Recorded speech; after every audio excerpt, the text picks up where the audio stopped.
Hello. Uh-oh. Steve.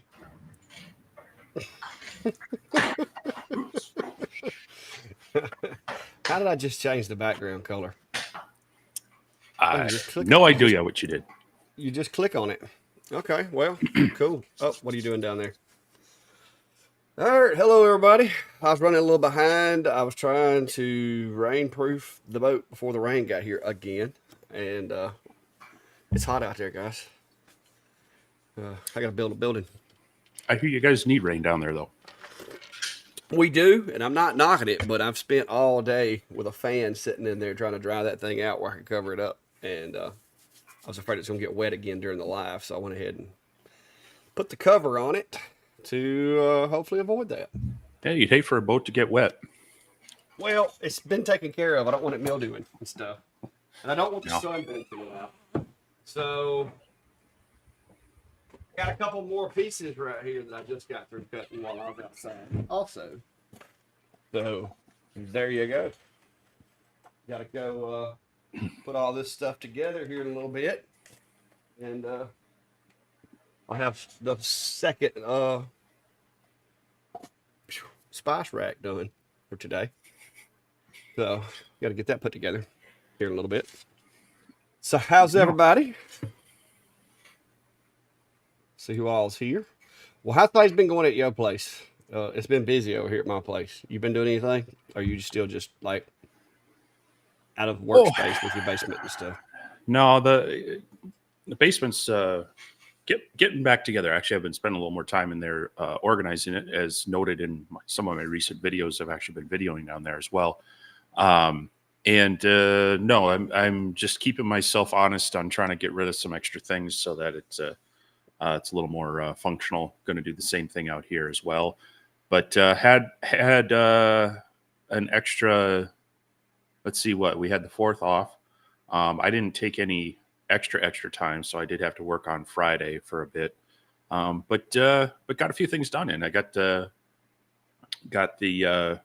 pen caddy or pen box video out that I teased last week. And that's been doing well. Yep. Thanks everyone who's been checking that out, and especially those who are buying the files and using them. I've gotten some great feedback from people that they're using them and enjoying them. And they're easily modified. You know, the shape of that pen can get modified before you cut it out. And then did finish up the 40-watt Sculpt Fun. The SFA9 is the model number on it. They've done some nice improvements, and you know, we often add in a little bit of feedback in our videos of, hey, it'd be nice if this was a little bit different or whatnot. And it's nice to see that feedback. So, you know, they have the cables off to the side. They still have the e-stop button in there. One of my pet peeves, you know, a lot of these lasers, they like to include that key with them as a lockout, which honestly, Nobody uses. I don't know. I don't think anybody uses them, but I hate when you have to leave the key in to turn it on. Well, this one, it's kind of like the Ortura. You can turn it on and pull the key back out, which is nice. Of course, they took care of the fan issue. Anyone with some of these, especially these bigger modules, they tend to have a louder, heavier fan to them. It's really nice when it turns off, when it's cooled down. So they've done a lot there. Obviously, you know, it's not a fully enclosed one, and there's definitely some things, but it's a pretty decent laser. And so I'm going to be doing a little bit more with that. I still have their rotary that I'm going to test out with that, and I'll probably run a couple more projects through that. And then wasn't sure if I was going to drop this one today, but it's been on my list, and I know Brian has been bugging me probably for almost 2 years now to do a video on the LED lights in my enclosure, how I switch them, how I solder them together. So went ahead and put that together today. Wanted to get that out there for a variety of things. People continue to ask me about that. So it's a nice little tutorial. I say I don't really, I start out saying it's not going to be a soldering tutorial, but it kind of ends up being a soldering tutorial.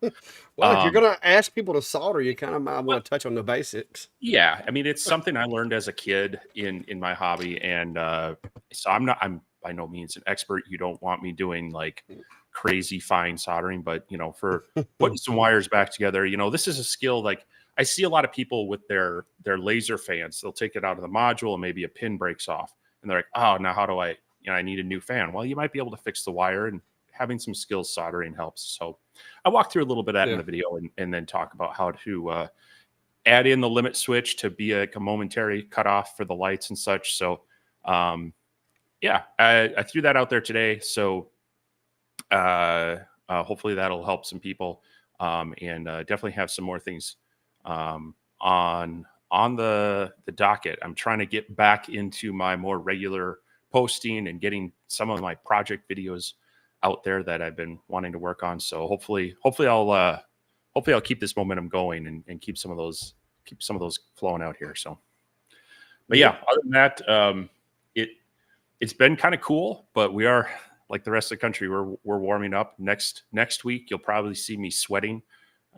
It's supposed to get into the 90s and stay very humid, and possibly some thunderstorms throughout the week. So, yeah, it's almost 90 in here now. Well, it's like 75 in here, It's it's 82.2. My poor little old mini split. This 16-foot of metal door that I put on here that's not insulated, I did not take that into consideration when I was doing the calculations for how big of a unit I needed. I probably should have stepped it up about another half ton. Because because when it's really hot, that thing, and I have done everything I can to try to seal all the little cracks, but now I will say this: 10 months out of the year works great. It's just this really, really hot time of the year, it's not helping very much. Yeah, well, that's kind of true for my shop up here. When I built this place, I wanted it to be. It was really supposed to be a 2-car garage with a little bit of shop space. It is now. Don't put a car in here. It would it would take some work to get a car in here right now. But with that in mind, I wanted to make sure I insulated it and such. So it's kind of 2 months in the summer and 2 months in the winter. It sucks, and that's without active, in the winter I do run a small heater out here. In the summer, though, I haven't had really any cooling other than fans. But even like last night, I was working on something late that kind of started the job and didn't really realize, that's going to take a little longer. I was out here till about 12:30 last night babysitting a job. Well, the temp got down below, it was like in the mid to low 60s. So I opened up, as many windows as I could to let some air through, and that definitely cools things down in here. And it stays pretty moderate, but. Yeah, like you say, it's just those kind of couple months in the extreme seasons where it gets really bad. So, yeah. Burn car print. That's a great idea, but the problem that I have is mine's not a garage door per se. It's one of those barrel doors, and so it's hard to put anything in it because when it rolls back up, it will make the roll bigger. And I've thought about trying to just coat this part of it with some of that, real thin insulation to see if it would help. And I'm not ruling it out. I've even considered going and getting myself a couple of those big moving blankets and just taking some magnets and trying to stick it to it while it's down, and then just snatch them off if I need to open it to move something out or whatever. But it hasn't been being a problem until like this past week. It's just gotten so hot outside. And then today I'm running the lasers, and I've been running Enclosure Zilla, which is better because it kind of keeps that hot air. It goes into the enclosure and gets blown back outside. But I've also been running the MK2 as well, and it's just sucking air out of the shop and blowing it outside, which creates a draft somewhere else and brings hot air in. So that didn't help at all. Hopefully this heat will break a little bit soon.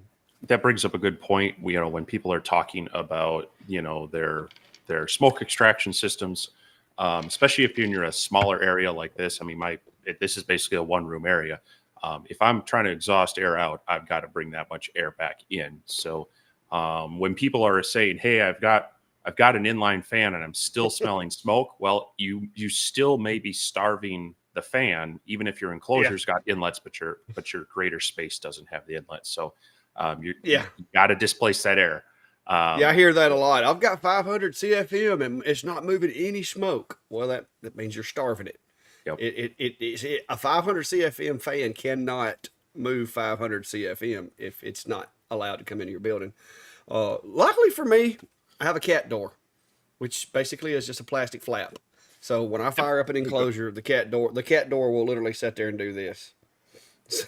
so so it allows enough air to come in, but the negative to that is I'm pumping out a column of air 4 inches around, constant, and it makes it hard on the air conditioner.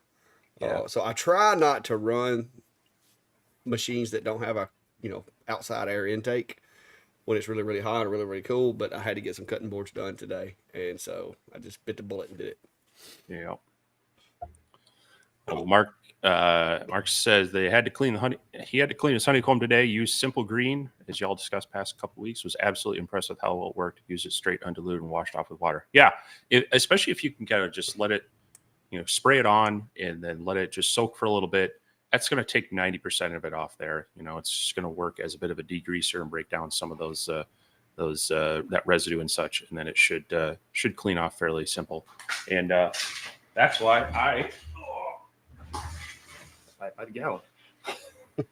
So, it's a good all-purpose cleaner. It's non-toxic, biodegradable. So you don't have to be worried about too much about getting on your hands and other things. So I still wear gloves because it's a little bit messy, but good stuff. That and LA Awesome cleaner in the spray bottle, both are very similar and good cleaners for 90% of stuff. Don't use it on your lens. Still use your pure alcohol in that, but yeah, I had to clean the MK2 earlier before I did the cutting boards, which happy to report it's actually been staying really clean. The nozzle was a little dirty, the little shroud was a little dusty, but all in all, the lens didn't have hardly anything on it. So that was a good sign because I have really been running a lot of it because I did that job for May and I've done a few cutting boards and stuff. And I'd be honest with you, I couldn't remember the last time I cleaned it, so I figured that means I probably need to go ahead and clean it. So, so I did that today before I did the cutting boards. Yeah, I've been using mine a bit more recently with some of these projects. I used it on that pen video and a number of other things, and I haven't used it near as much as you have, but wanted to check just to make sure. And that cover lens was spotless, even though, like you mentioned, the kind of the plastic cover had some gunk on it and maybe the fan on top. But it's nice to see that their design is helping to keep that lens cover clean. Yeah, I think a lot of that has to do with the now why they're doing air assist now versus the way they did them a couple of years ago. Is they finally grasped the idea that when you're blowing air into here, it needs to be sealed so that it forces the air to go away from the lens. And I think it seems like most of the companies that me and you've dealt with lately have all kind of let that register. Because if you remember my original D1, I actually took an O-ring that fit inside there. It was just the right size to seal it because they didn't do it from the factory. Because they always had, they'd always give you that little rubber, that little wrap stuff, which was a Band-Aid. So it's good to see that most of these companies now are incorporating either an O-ring type setup or a threaded connection that doesn't leak air or something like that. Because it does seem to be extending the life of the lenses with some of the newer machines. Well, yeah, and I mean, I've seen some where they have kind of the double cone, so like the air coming through the module still comes out down there, but they have an inner cone that actually is the cover lens and the air assist. So they've definitely put some thought into that. It's helping keep the lenses clean, which means my lens cover sales have been down. But hey, that's okay. I mean, I want people to stay working and not have to fix their machines. You want them to keep them running. Yeah. Mike, no, I have moved on and you can't see in there right now. But I currently have the that's the little scraps from my cut I did. I have the Atom Stack X40 Max in there now. It's a 40 watt. And I'm really happy with the performance of it today. Matter of fact, just to give you an idea, we've got a few of these little cutoff pieces here. I'm running shop air on it, of course, but look how clean the cuts are. There's no overburn. There's no charring. This is the piece that it come off of. This is the top side, and that's the bottom side. And there's no smoke. There's no charring. No nothing.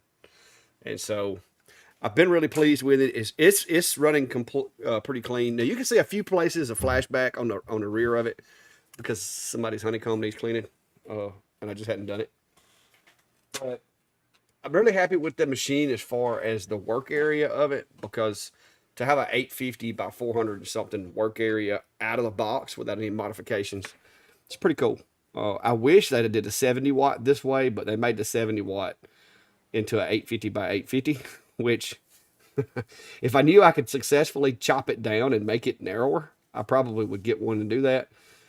But I'm thinking maybe after they see that the 850 by 850 might not be as hot seller as they thought it would, they may come out with an extension kit for the 70 Pro. So we'll see how that works out. Because I just can't see very many people needing an 850 by 850. Yeah, I would agree. Hopefully they take that kit and just cut the one rails in half, or just offer the ones for the width, because that would be awesome. That would be ideal. Yeah. And the F1's a little different. You shouldn't, so far, the way mine exhausts, if you're running adequate exhaust and got adequate airflow, the lens on it shouldn't get really dirty, but you would want to treat that as you would the lens on a very expensive camera, because that's basically what it is.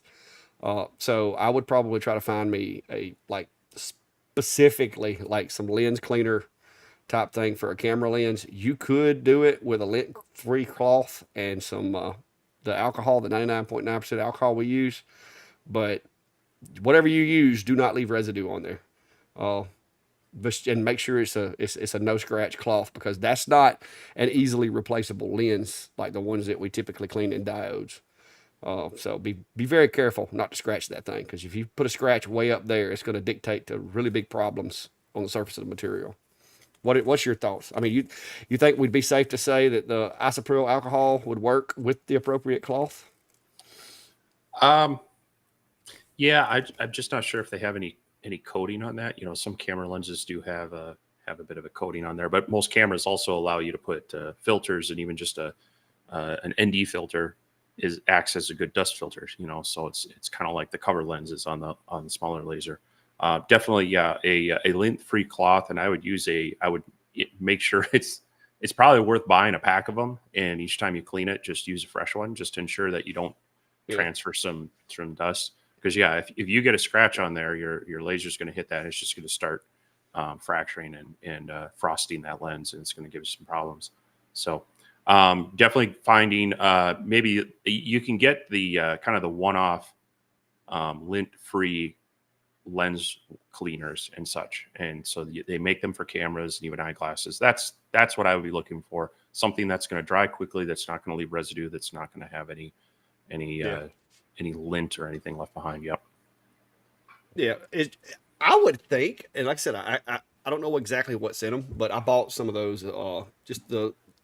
Basically it looks like a little hand wipe. You tear it open, and it's a cloth, and I use it to clean my Ray-Bans with. And I would think there wouldn't be any kind of oils or anything in there that could be harmful to the laser. But that would be the one thing that you need to make sure of, is you don't want to leave anything on it, but you don't want to deposit anything on it either. You want it to be just glass, like literally squeaky clean. Yep. There were a couple people asking. We were talking about the lens covers, asking about the smaller lenses. I have some that I would need to test. I want to run them on a couple of my lasers first, and kind of get an idea for the size that they're actually coming out as, and need to see if they'll actually fit in, or if there's any wiggle room there. Once I have that, if it looks viable, I'll probably send a few out to have other people test them, and before offering them up. But I have a plausible lead on some that might work for that. So stay tuned. More hopefully in another week or so. Yeah, Kevin, as far as doing colors with the Ultra, I mean, you could anneal stainless steel and certain metals and cause a color, but it's being able to map what color is going to react from what settings. I don't think that's going to happen with the Ultra, because it's just a traditional fiber. I've tried mapping out colors with the the com marker, and if you've got a blank or two and you can run through it for that specific blank, you can a lot of times nail it down to where you can consistently on that blank get a color. But as far as going from that blank to another piece of material and getting that same color, it's just going to be all over the place with you. And there's a very limited on what colors you can get. I've got a dog tag over here somewhere I did with the com marker. And if you just want to add color, then you know that if I get in this range, it's going to turn it a color, but you're not going to be sure exactly what color. It could be pink, it could be green, it could be blue. It just depends. So, what's your thoughts on that, Steve? From what you've experienced as Yeah, well. kind of the same thing. I mean, if you're going to do that, you want to find a medium where the like you mentioned, a dog tag or some piece that is that you can kind of control the same style and treatment of stainless steel, the same thickness, same size, so that it's going to, for the most part, react the same. It can also still change a little bit. So like if it's 90 in the shop and your blanks are warmer versus maybe it's 40 or 50 and they're colder, your settings are going to be off a little bit because it's really that temperature change and the time of the laser making that temperature change is what's going to do that annealing to make that color change. So yeah, there's some variables there that are hard to control, but if you can get a blank that is going to be very consistent, you could probably set up your speed test and then run with it. But much like anything else, you're probably going to end up with some one-offs that aren't quite up to your standards, and you might need to rerun them or run some extra. So you want to calculate that into your job, whether you're doing it for gifts or for sale. So Yeah, I have heard it's easier to do with a MOPA, but I haven't been able to confirm that yet. Hopefully, here soon, I will be able to confirm or deny that, but we'll see how that works out. I'm supposed to have a 30-watt MOPA coming, but we'll see if it shows up. And if it does, we're going to play with that. Now, that'll be one of the things that I do want to see if I can do, because right now, the 20-watt fiber is the strongest metal marking machine I have in the shop, whether it be the Ultra or whether it be the comp marker. So if I get a 30-watt fiber, that's going to be a big upgrade for what I'm used to. mhm. So I would love to see that. Yeah, it's yeah. I mean, technically, that's a 150% power upgrade, right? Mm-hmm. Um, Yeah, that's like so putting a Hemi in it. so it's it'll be interesting to see what you get with that and what you can do. So um, yeah, I'm kind of in your boat too, where the highest power I've gotten is just your typical 20-watt non-MOPA fiber, and unfortunately, I don't do enough with the specialty metal stuff to justify buying a 60-watt or higher. But I really want to play with one. So That's me. That yeah, that's me. That's why, like I said, I don't do as much with metals, unless anodized stuff. I do a good bit with that, hmm but as far as like trying to do, like weapons or anything like that or knives, I don't do a lot of that stuff. But it is nice to have that capability, and it is nice to be able to do it and play around with it, and be able to understand it a little better. So when Monport reached out to me, I was just like, sure. I mean, you had me at MOPA because I don't have one. yeah, Uh, Even though it's only a 30-watt, I understand that. But if they want to let me play with a 30-watt MOPA, not going to complain. So we'll see. We'll see how that turns out. The good news is they were going to send it to me, and they sent me a coupon code. That's how they do things. yeah, And I yep, took my coupon. I went in there. I put the machine in my cart. Used my coupon code, and got all the order confirmation and everything. And then the next thing I know, I get an email from them going, "Hey, that machine's out of stock, so it's going to be delayed. Is it okay if we upgrade you to like the next level Oh, and just okay. send you that one?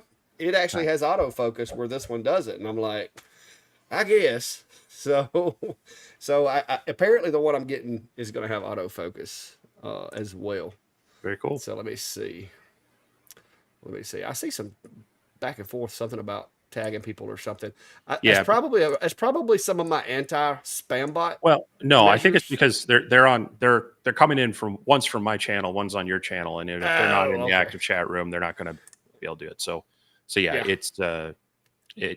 it's just part of the fun of us bringing both channels in together and also our Facebook pages. So it combines them all on screen, but it doesn't combine them in the individual chat. So Okay, I was trying to figure out. I kept seeing it.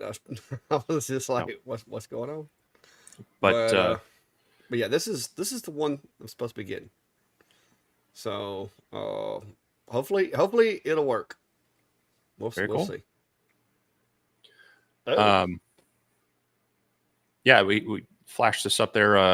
L Brooks and others. I appreciate the kudos on the LED tutorial video. Like I said earlier, it was something I've wanted to do for a while, and just finally had the stuff. Had been cleaning off my workbench and said, "Hey, this is a good time to do it. Let's get this done." And I'm glad people are enjoying it. Sorry it's taken so long, but hopefully it inspires people to play around with those a little bit more. I do plan on doing a few more videos using those in some projects. So if you haven't watched it, you might want to in the future, just so you can jump in on some of that fun too. Cool. Maybe you won't burn yourself. Clack needs some light. What's that supposed to mean?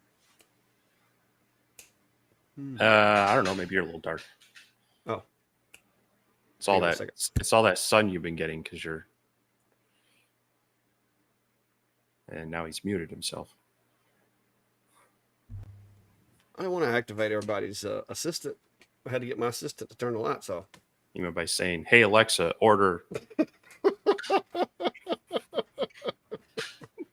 But that's what it was probably. It's I literally came running in the door and started the live, and I didn't turn those lights off right there, because I have like 9 LED overhead shop lights in here, because I like for everything to be well lit when I'm working. Yep. And so it doesn't help with the lighting situation once I turn the camera on. Well, maybe I can fix that too. I'll just balance this out some. I'm in a cave. Wow, this is really bright now. So I was fixing to say, now you got it all in your face. But I mean, we can turn off the overheads and like get it all, like, I don't know. It'll look more like a juke joint or something. Hang on. Okay. Yeah, that'll teach y'all for not listening on headphones. We're gonna get your Alexas going. Yeah, see? Woohoo! That's driving that auto exposure nuts. Yeah, it kind of blows it out on the white balance, doesn't it?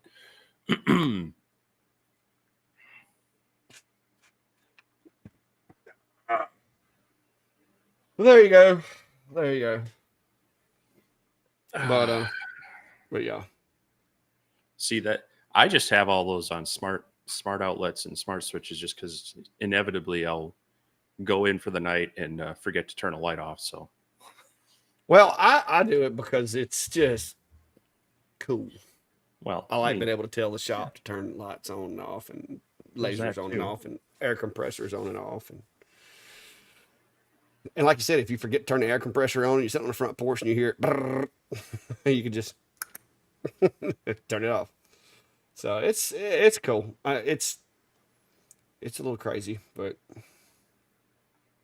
all right. Oh, so what you got going on, guys? What's everybody doing?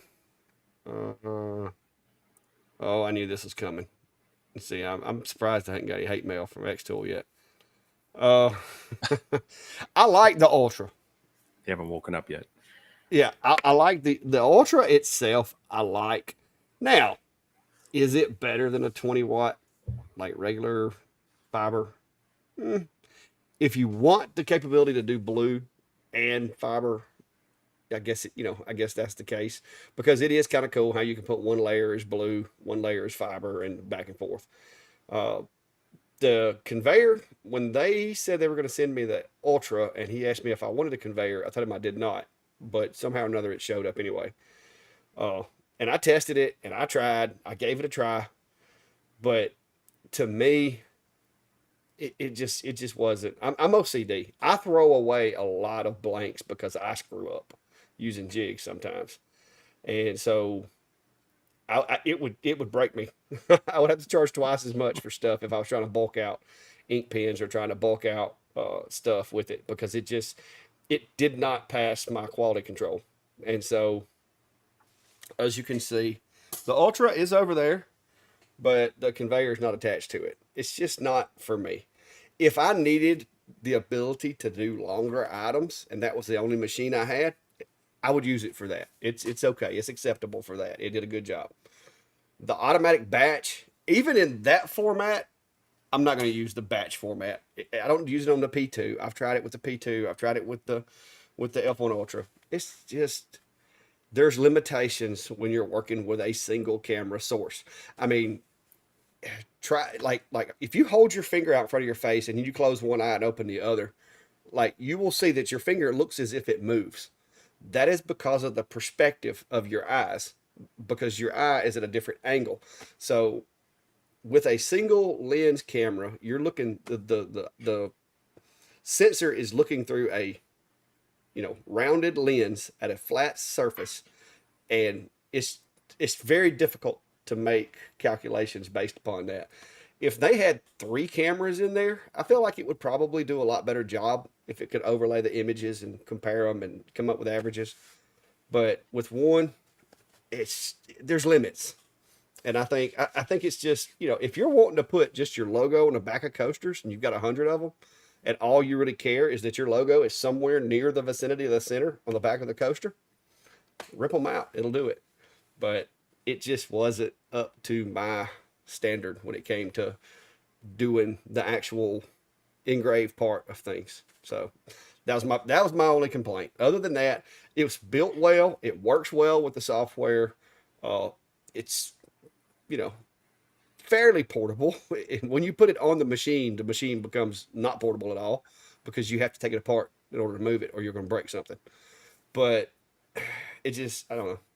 I think it was a good concept, but I don't think the technology's quite there yet for that. So, and everybody was like, well, if you take the lighting and put the lighting down just right, and you spray it with gray paint and you put white paper under it, it'll do a lot better job. And I'm like, but why?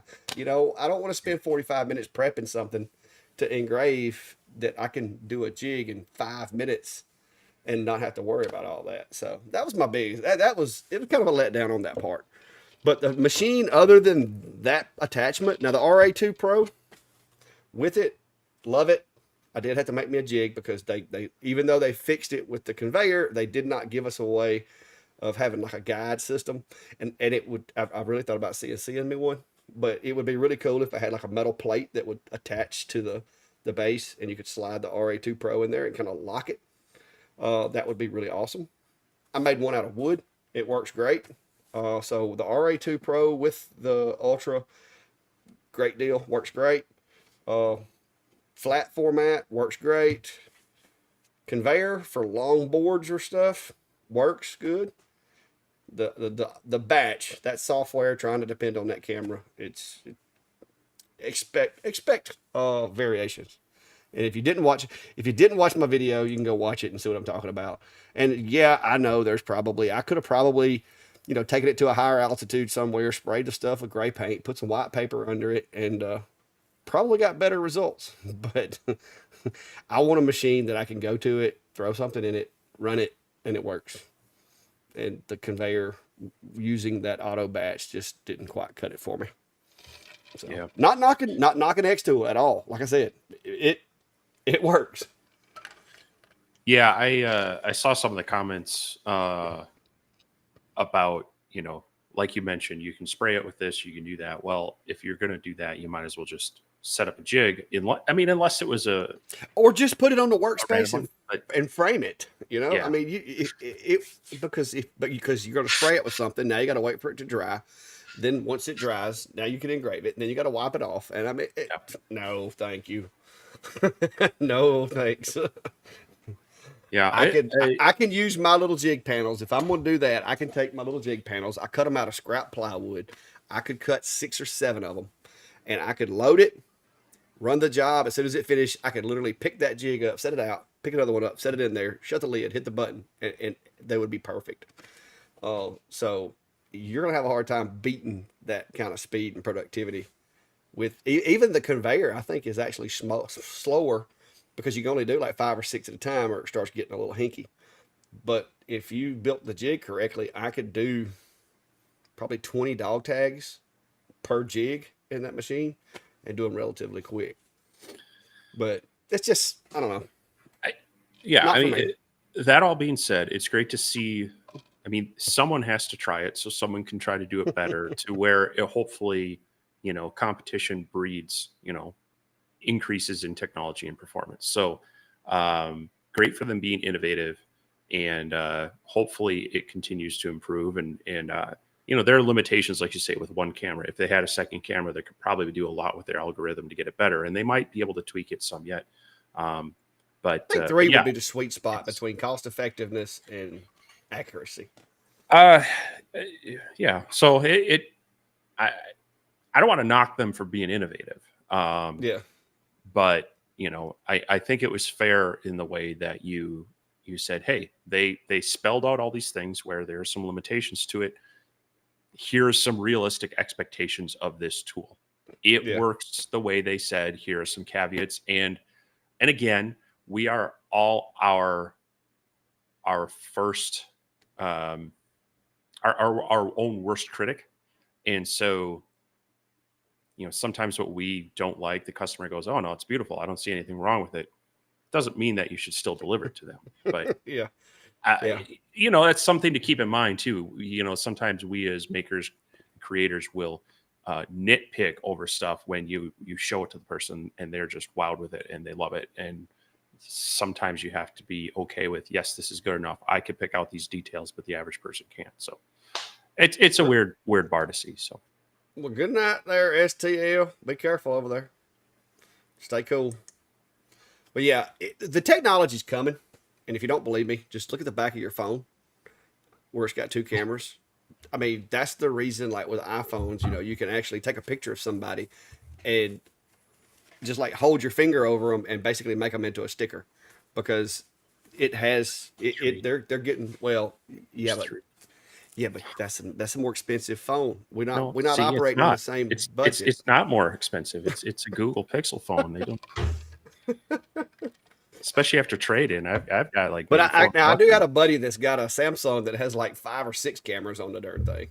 But with that, you can actually start like doing a little bit of depth perception and stuff. But it is coming. The technology will be here, I'm going to say, probably within the next year or two. It'll be here. Whether it's going to be affordable enough to put in a hobby grade machine, I don't know. But I'm pretty sure that they'll figure out a way of doing it.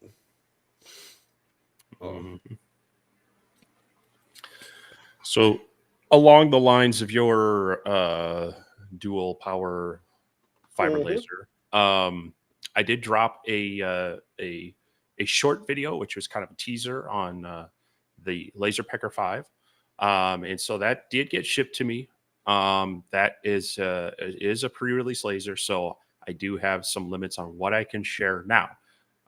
However, it is being officially launched this coming week, and so I have one more kind of basic overview video to launch then, and at that point, I'll then be able to start freely sharing and testing and giving some ideas on it. So I haven't been dragging my feet on it. I've been playing with it. I've been getting to know it, so that when the time comes that I'm basically unshackled, I can start sharing content on it. So just a few more days, and you'll start seeing some of that, and we'll be able to talk about it more. But yeah, right now I have to kind of bite my lip on what I can say about it. Yeah, and you can't blame companies for not wanting to let stuff out until it's available, so to speak.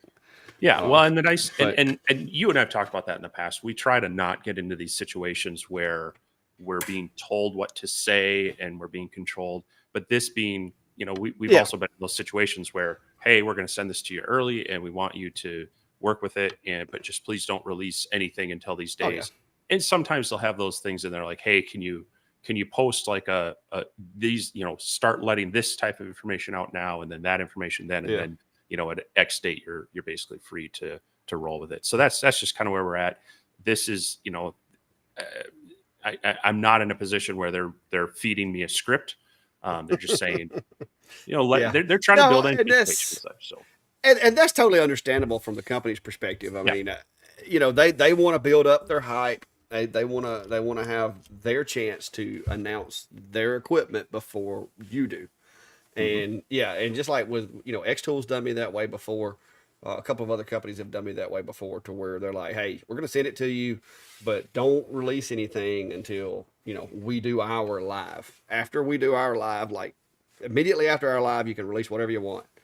But yeah, that I'm good with that kind of instruction. Yeah. And oh, he dropped off, and he's back. I don't know what that was, but a lot of times, you're frozen on my end. Huh. With your eyes closed. You're frozen with your eyes closed. But a lot of times, the companies do that, and as long as they're not telling me what I can and can't say, hey, we're their terms are their terms. Either I'll agree or I won't.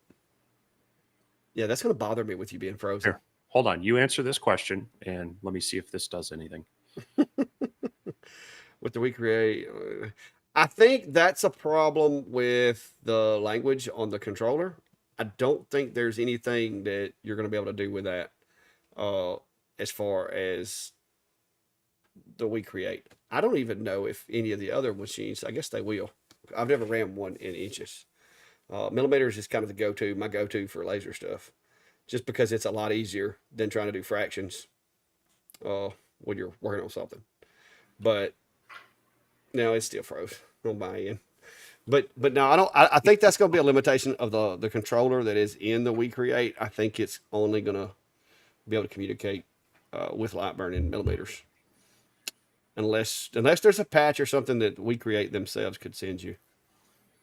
Well, yeah, I'm kind of like you. I only play around with. I'll switch it into Imperial to get an adjustment, or if I'm trying to, sometimes my brain is just stuck in Imperial measurements, so I'll play with it there and then jump back and forth between millimeters and inches. So, hey, that fixed it. Yay!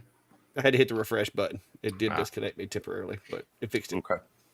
Yeah, I think X Tools listening. They're trying to shut you down. No, like I said, I say good things when I have good things to say, and it is at the end of the day my opinion. I'm not like I'm not like the laser expert guy. I do try to keep my perspective as someone who just bought this machine and wants to use it to make things. And I consider the fact that, not everybody's going to have like state of the art freaking studio with ultimate lighting. And you know what I mean? I try to keep my reviews and put myself in the position of most other people, because most folks is working in a space that's similar to mine. It may be smaller. It may be cleaner. It may be not as clean, but most folks that watch our channel are not in a, $100,000 studio clean with perfect lighting and all that. So I try to make sure I'm doing it from a user's perspective. What are you trying to adjust to focus? No, I just noticed some of my lights are still off. You said I didn't have all those fancy studio lights. I'm like, yeah, well, it's dark in here. Yeah, no, I agree with you there in that. I mean, I try to approach my reviews of I take the advertised information, what they say it'll do, and I put the laser in my shop and say, okay, what can I reasonably do that? And and so then one of the typical ones is like, oh, we can cut through 30 millimeter wood in a single pass. And I'm like, A, not always. Also depends on what kind of wood. B, that's not realistic. And so I will take that and say, with this type of wood, so like clear aspen or poplar, some lighter weight hardwoods, and maybe 2 or 3 passes at the speed, you can get a reasonable cut. I think that's more of a fair expectation to place than, oh, I'm going to be able to slice through this in one pass. Yeah. So yeah, and we joke about you bashing on Xtool there a little bit, but no, I feel that you weren't really bashing on it, and you were saying that it was, this is what to expect. It does this, and Yeah. I've seen people go both routes where they'll kind of gloss over it and hope people don't notice that the quality wasn't there, or they'll be Well, like, this thing's horrible, you shouldn't buy it. I think you were very honest in saying, hey, it does these things at this level. If that works for you, consider it. well, here's the thing, and maybe this comes from my career and doing what I do, but I watched a lot of videos of other people doing it after I did my first couple of sets of stuff with it, and I'm like, man, what am I doing wrong? So I watched a lot of videos of other people. I was watching the night that Xtool revealed the Ultra, and they themselves ran it in the live, showing what it would do. Mhm. And even in the live, Xtool showed that okay, these aren't perfectly centered, but they're pretty good, and it'll do that. But I did watch a lot of videos, and you watch these guys. They're like, "Hey, we're going to run this batch on this conveyor," and they put like 20 items down, and they send them through there, and you watch 20 items go through there, and at the end of the video, they're like holding up 10, going, and it did really good on the items I ran. And the first thing I'm thinking is, where's the other 10? You know, so I didn't want anybody to be thinking that I was trying to jazz it either way. I mean, I didn't want it to fail. I didn't want it to succeed. I just wanted to test it and see what it was capable of.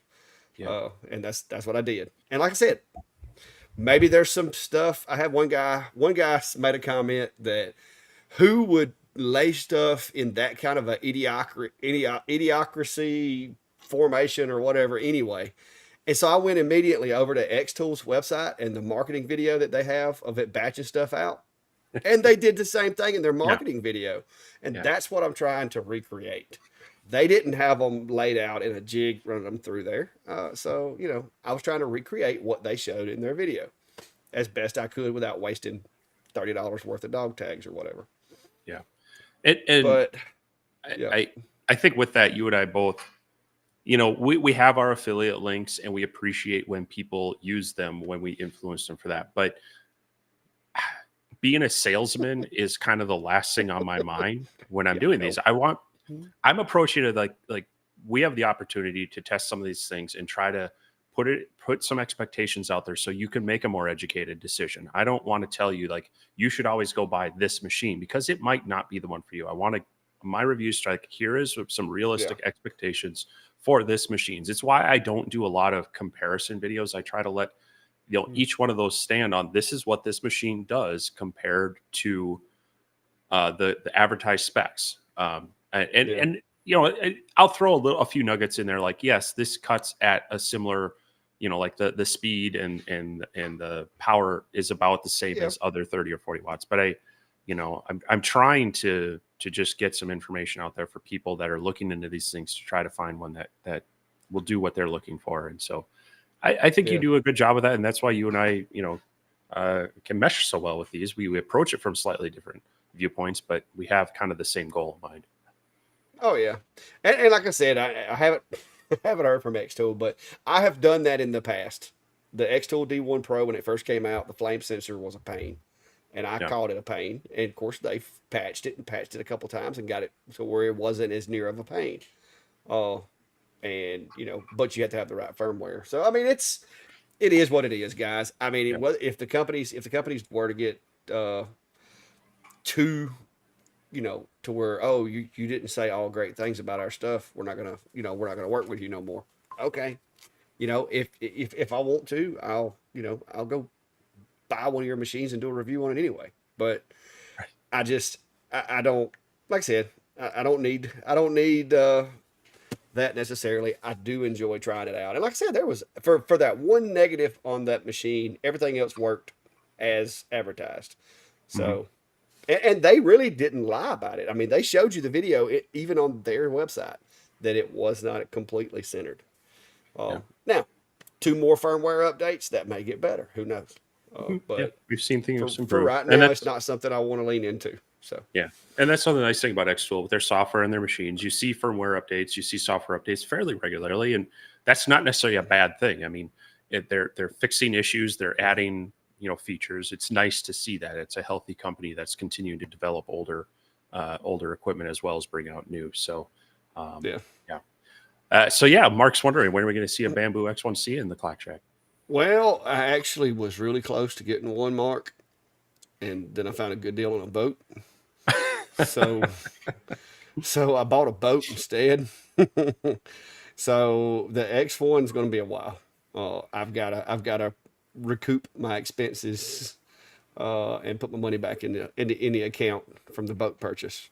It was a good deal. I don't regret it. I'm glad I did it. It was awesome. I really appreciate the guy that sold it to me because I feel like he could have got way more from somebody else. But it was one of those situations to where this guy posts the boat and he's like, "Hey, I got this boat. This is what it is," and it just so happened to check all the boxes for what I was looking for.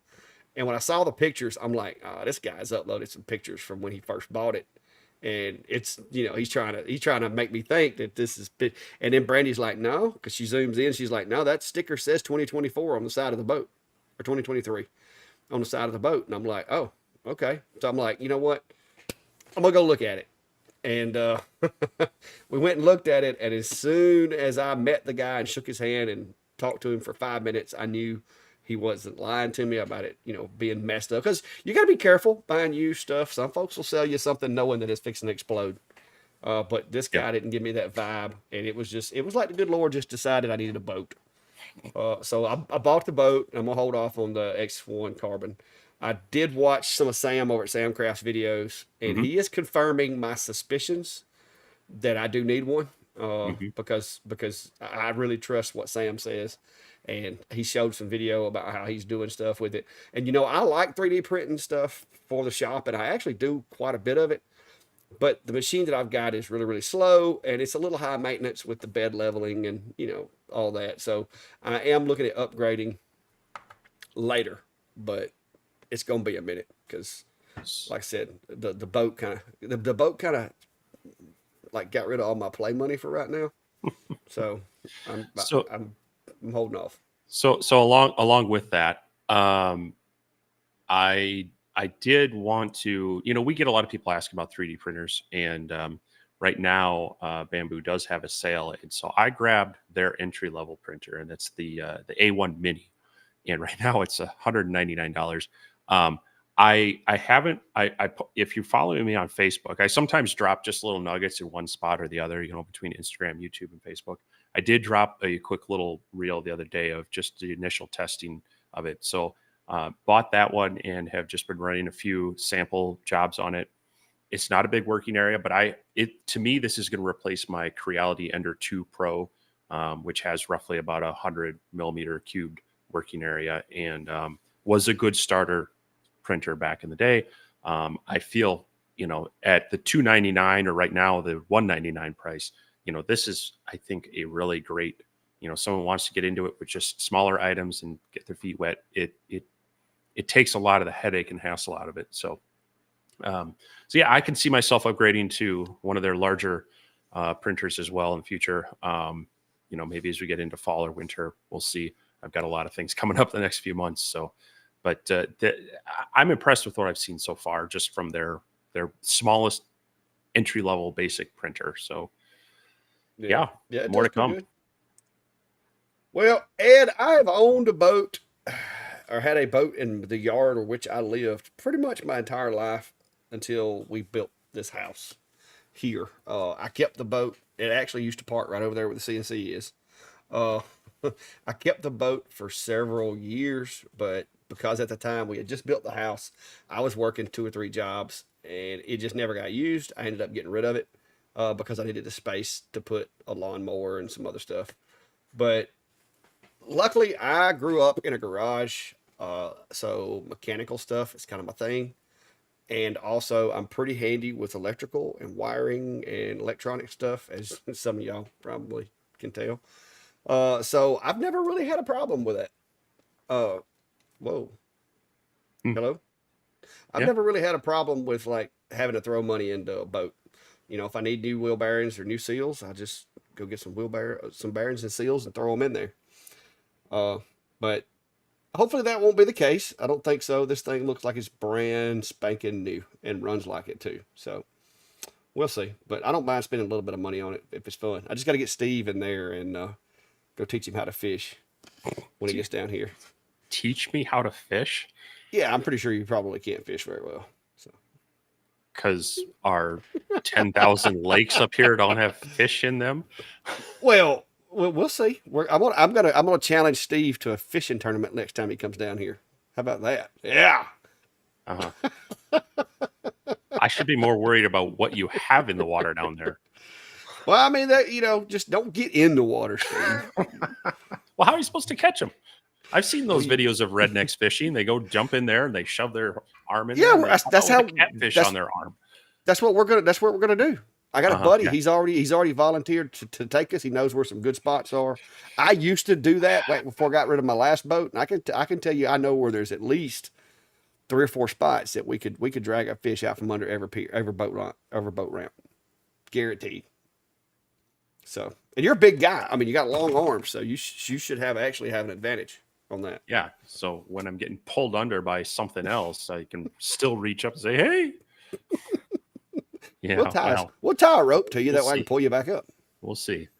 But yeah. Dennis mentioned the X-Tool M1 Ultra, another new release coming out from X-Tool.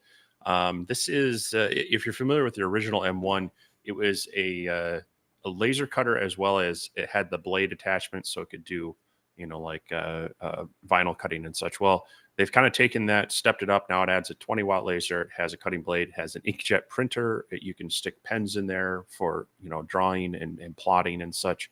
And then they even have a roller blade for thicker cutting of like leather and such. An interesting device. I'm always a little apprehensive about the machine that does a bunch of things because it tends to be, it does them all okay, but it might do one really well and the others ho-hum, or maybe kind of does them all ho-hum. We'll see. The fact that this is kind of module based and they swap out fairly easily, I'm curious about that. My X-Tool contact did reach out to me to talk about it a little bit. I don't know if I'm actually getting one or not, but if it's the case, we'll like we mentioned earlier, we'll test all those features out. I think this is more towards your I think it's going to be an interesting tool. I think May would be like the perfect person to try one of these out, right? Because it can do a lot of the paper cutting. You could print on it and then you can cut out around it. That would be, I think, what. Hey, I think X-Tool should send you one, and then you could do a partnership kind of thing with May on this. But yeah, an interesting thing. She tells me to stay in my lane, so I'd have to include her. Well, if I get one, then I'll just have to tag her in it and say, Clack made me do this. Yeah. Oh, yeah. But yeah, that looks like an interesting machine for people who do general crafting. Like I said, May's crowd would probably love that thing. It would be a hit at some of her events, I'm pretty sure, because it does have a lot of different capabilities for it. But yeah. Let's see. Somebody was asking earlier what a burner phone is. If you're having to ask that question, you probably don't need one. And the people will give you different definitions of what a burner phone is. It's basically supposed to be an untraceable phone, but most people don't actually know how to keep it from being traceable. And so even though they call it a burner, it's really it doesn't meet the expectation. But a true burner phone is one that cannot be traced back by any means necessary, which is really tough these days, because there is a way to find out who bought a phone. Most situations. Yeah, and generally it's going to be the reason it's a burner is you use it like once or twice and then you get rid of it.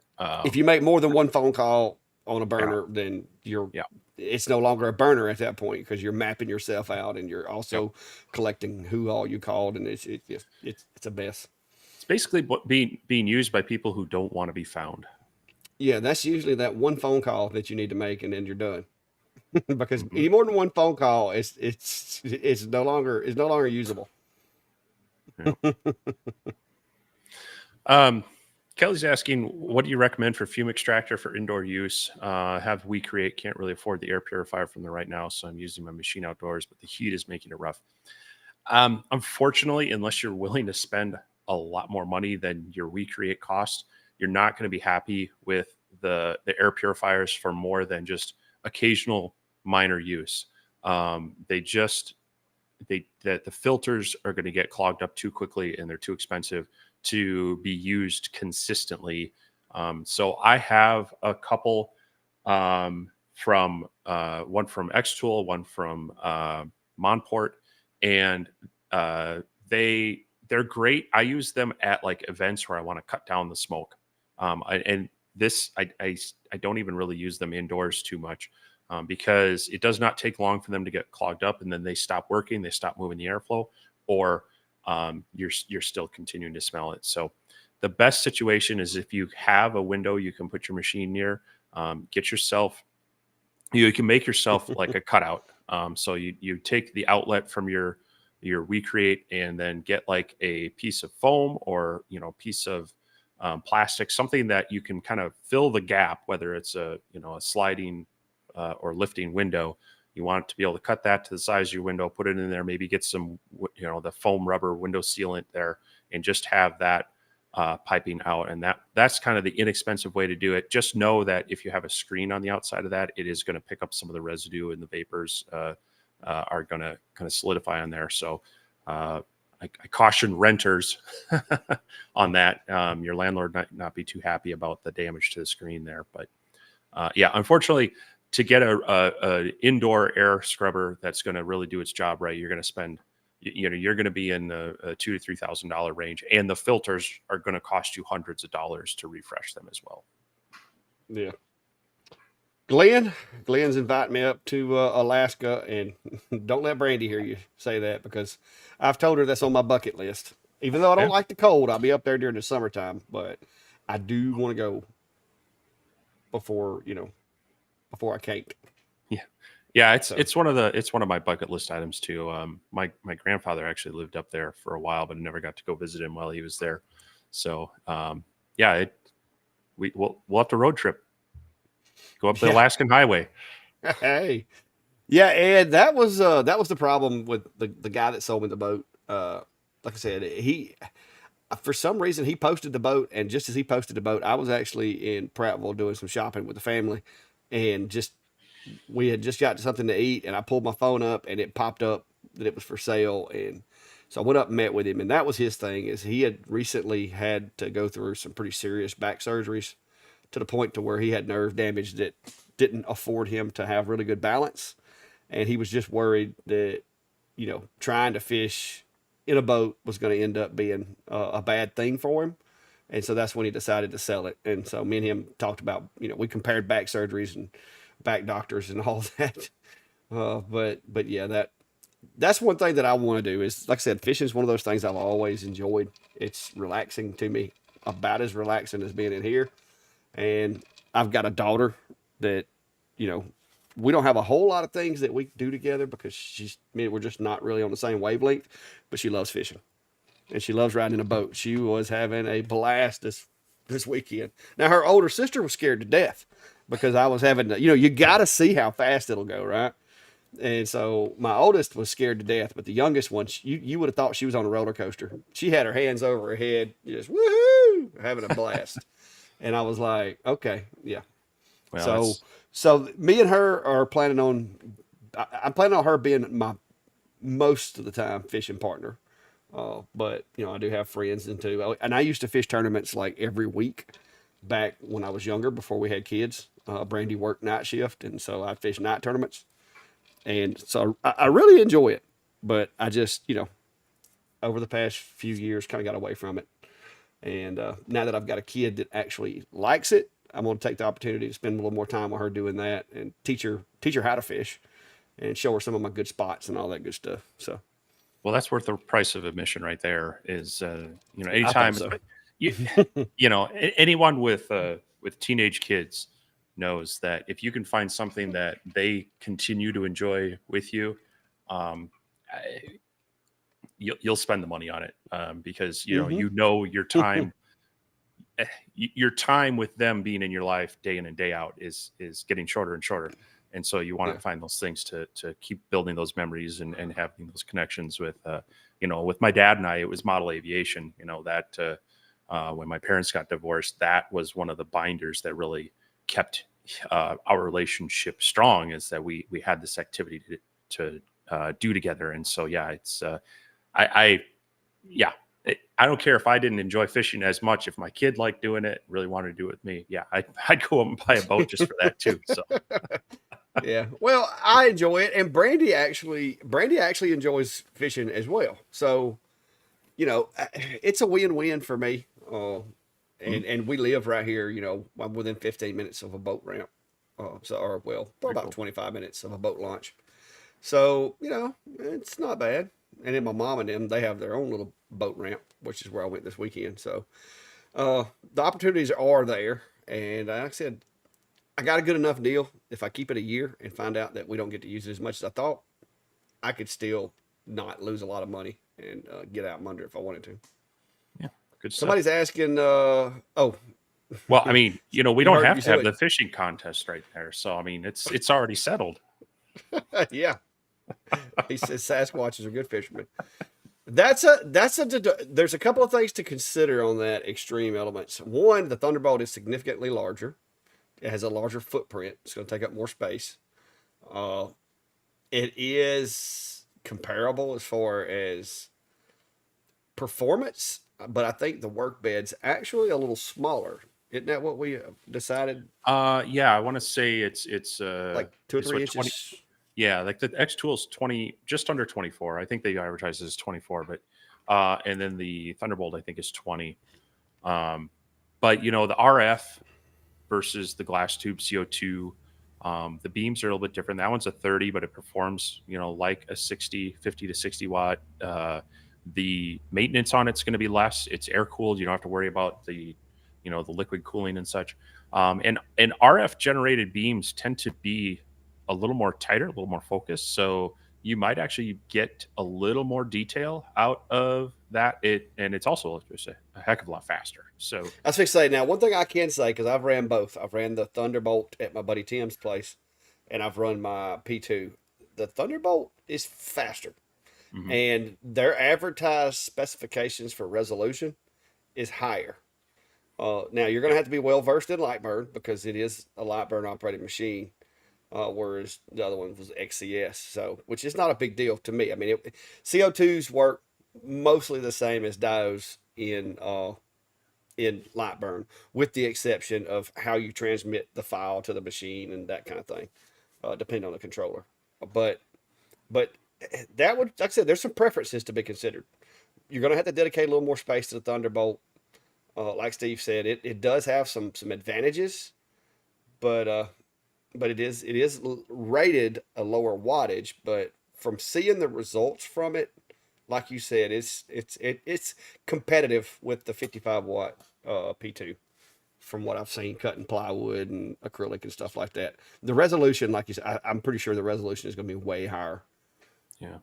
And if I was still doing production type stuff, making a lot of the things over and over, it would be really high on my list right now, because for the price and the speed and the quality, it would be able to do a lot of what I was doing back then. They have higher versions, so I would probably end up stepping up to a bigger bed for what I was doing before, because part of that was cutting model airplane kits, and that's long, narrow strips of wood.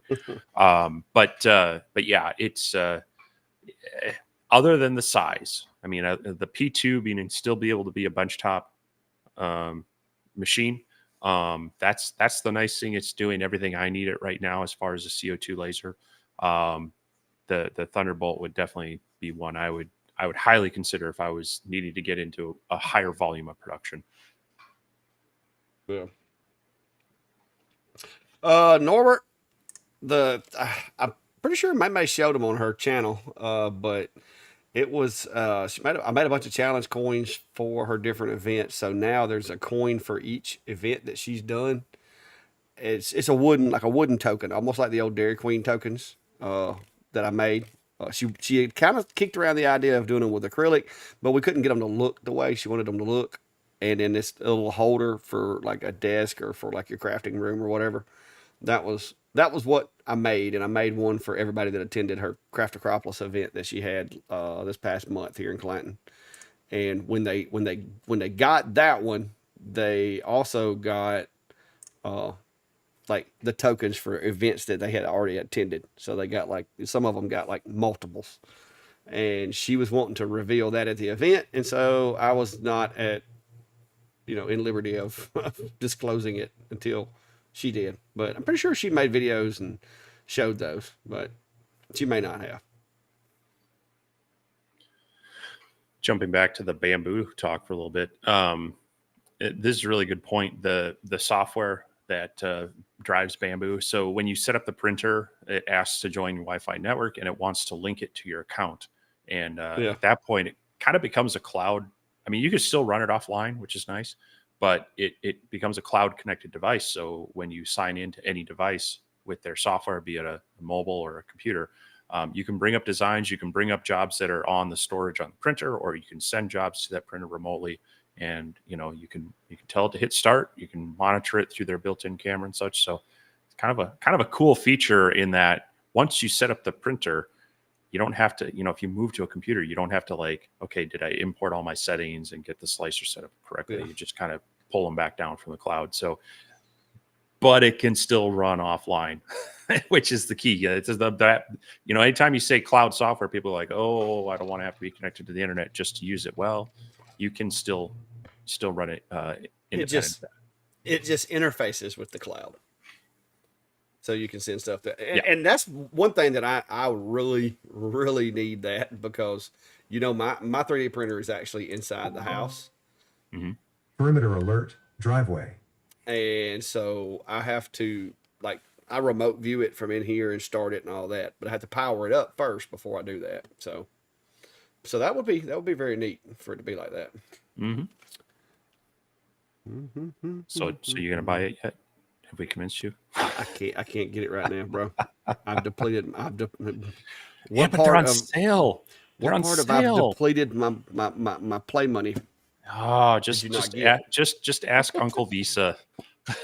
No. Well, we're a little over halfway through tonight's live stream, so I'm gonna put my obligatory plug in for our laser engraver community map along with our Facebook group.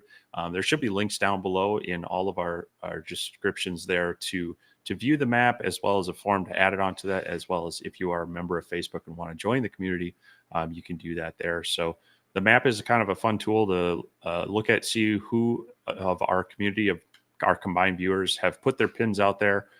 You can drop your name or business or your username out there, and then just like city, state, you don't need to put your physical address out there. And you can see who's nearby, or if Clack and I or Clack or I, we're not necessarily together, traveling, and we want to do a meetup, we'll be able to see, there's some people around here. Let's try to figure something out. So hit that link down there. I try to refresh it a few times through the week, and definitely during the live stream, because it doesn't do it automatically. I have to manually update it, but just kind of a fun thing to we keep trying to grow it. And if I can double check here, we are over 500 now. So it's been going on for about, I want to say 9 months. So we got another quarter to go. It'd be great to see that number continue to increase. So check it out, and join that if you want. Steve, Jeff's wanting to know if you have any problems with it environment because of it not being an enclosure. No, I mean, I wouldn't necessarily run like ABS in it. That tends to be puts off more vapors and tends to be a little more picky about the cooling and the heating. I've just been running some of the basic PLA through it so far. I do still have my big ComGrow enclosure that was used for lasers, but it originally was meant as a 3D printer enclosure. So if I really felt that, this would be a tiny printer in a big enclosure. But if I was going to do anything else, or if I was, from the fume standpoint or whatnot, I would probably put it in there. I do run it in my basement shop where I can turn on my vent. You know, I just disconnect it from the laser and just kind of set it near the 3D printer if I want to try to evacuate any of those fumes. But I do tend to be a bit cautious about any sort of VOCs that I'm putting into the house and in the shop there, and try to vent them out. But there again, just kind of paying attention to the materials you're using would be even if you have the enclosure, you know, it's got to deal with them somehow. So Jack said, "There goes the trash cans." You can tell folks have watched the video when you start seeing that. But yeah. Valerie says that she's in the middle of nowhere down there around Chris. I guess she means Chris Gallagher. So yeah. Oh, she's in the middle of nowhere, not as far as Chris. No one within a couple of 100 miles of me. Woo! Wow. Well, you know, you get west of the Mississippi, and technically I am, and you get a pretty sparse population until you get to the West Coast. So yeah, and that's not all bad. I was just having a conversation with my sister about, she's up in the Twin Cities metro area, and I'm like, and she's been there a while and missing the peacefulness of being out in the country more. And I'm like, well, here in Mankato, you know, the greater Mankato area is maybe 100,000 people if you really go out a few miles. But I like that I can get anywhere in town in about 15 minutes. But I'd also love to be, I like to know my neighbors are there, but I'd love to be able to maybe not see or hear them quite so easily. Yeah, I have that problem with my neighbors. They're always wandering up to the fence and mooing at me. Yeah. But Deborah's asking, how well does bamboo burn and cut? I believe you touched on this before, so can't seem to find it. So what's your thoughts on that, Steve? How well does bamboo engrave?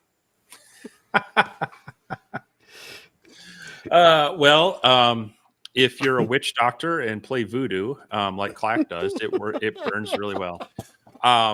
No, it takes a special laser and a little bit of playing with it to get it really dialed in. Some have just the right frequency, and then if you defocus them a bit, it tends to mute some of the differentiations between them. But yeah, it's a fickle beast because it is a grass and it is different, you know, highly different densities, and so you got to find a happy medium that works okay. It's also one of these things where I think the end user is going to be less picky about it than I would be. So, yeah. Oh yeah. Well, I will tell you this: if you try to do it with your laser completely in focus, you're going to get a lot of that black that washes off. You're going to get some of that engraves, but it looks like it turned white. The focus plays a bigger role with bamboo than it does any other material that I deal with. And certain lasers actually do better at bamboo. The three that I can say do the best job with minimal, intervention. Like I said, like some of these people were telling me, I mean, if you like, put it in a perfect scenario, then I guess all of them would. But the simplest ones to get good results with bamboo are going to be the MK2. The We Create does a good job with bamboo. The Alpha MK2 or the original laser Algo Laser Alpha. Those two did a really good job. And I think it's got something to do with the controllers in those machines, the pulse rate and just the way that it works. But I've gotten really good results also with like the atom stack.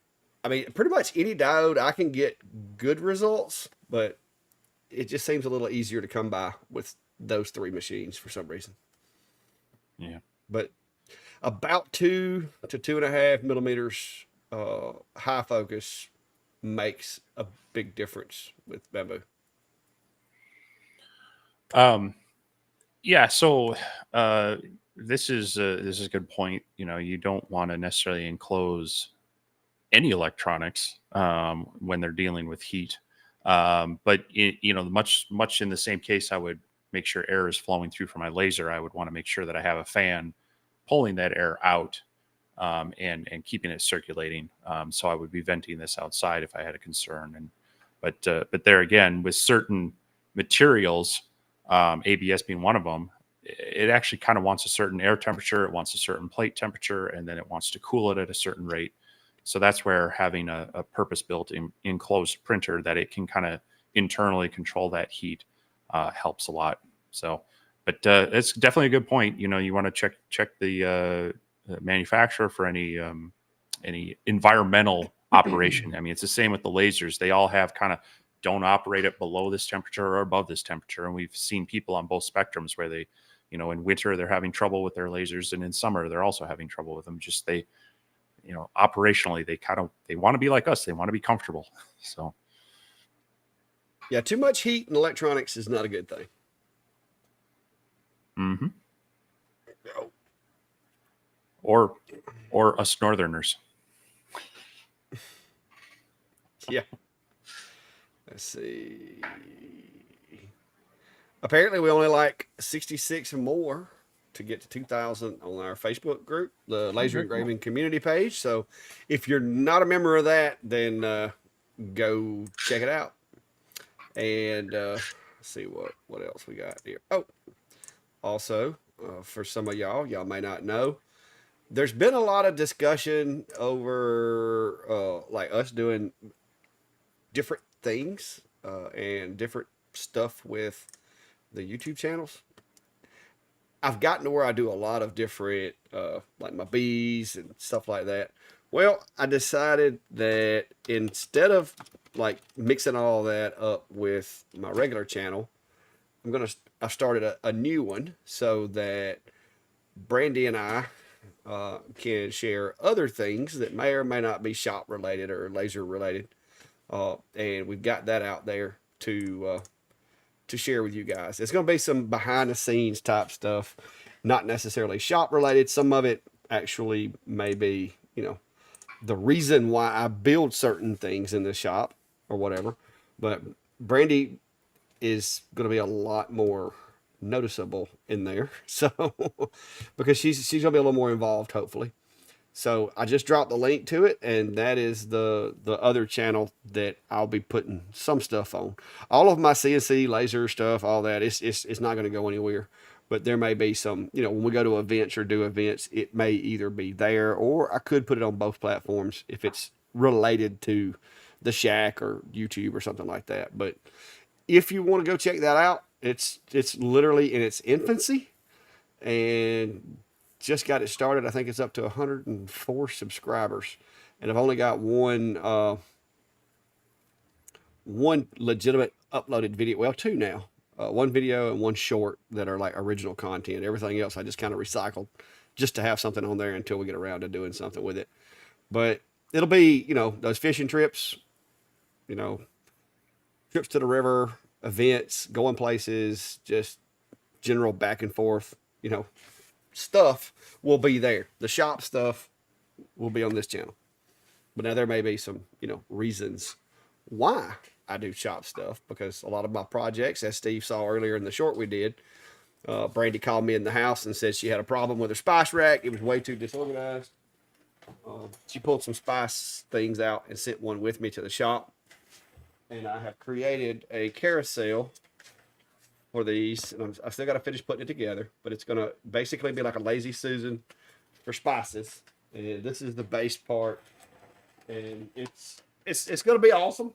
And I will be sharing it on the Shack channel as well. But if you want to know the reason and Brandy's ask to have it made, there's a short over there. They'll explain that. So we'll see how it goes. I'm trying to get her to do more videos herself, because, you know, like a lot of y'all are, you know, really like, I don't know, pro Brandy.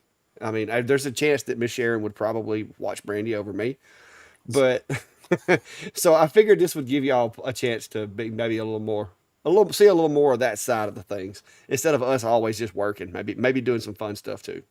So we'll see how it works out. It's going to be more work on me, but 14 months, I'll be retired. Hopefully. Just rubbing it in. I'm sorry, Steve. I'm sorry.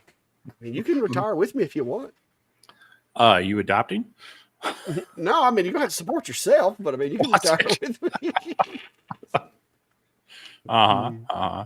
But Well, yeah. yeah, it looks like you've in the past couple minutes, looks like you've picked up at least 20 subscribers there. So Hey, you're yeah, gonna that's have to put some awesome. work in, man. Yeah, Well, I hey, if it gets bigger, it gets bigger. I just, and you know how this is. And guys, it's nothing against anybody in here. It's nothing that I don't want to do lasers anymore. Steve was like, "Oh, you're going to be too busy doing other stuff." It's none of that. But let's face it, the shack and doing the lasers and the CNC and stuff. A lot of folks that aren't regular viewers, they may get turned off by that kind of stuff. You know what I mean? And so I want to kind of see how it affects the analytics as well. So the smartest class. Yeah, I was gonna try to name it the Clacks, but that apparently somebody already had that name when I went to create and everything. Because I had to go around. You know, you got to go around and make sure the name's not taken everywhere before you do it. And apparently that was already taken. So I got lucky, and apparently there's not very many Clackleys I around. mean, you could have just called it, the Clack Shack after hours.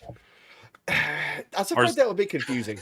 I was afraid, and Brandy wanted something not yeah, just yeah, I know. dudeish. You know what I mean? Like the logo has a peach in it. Now it does have the same V in it as my logo.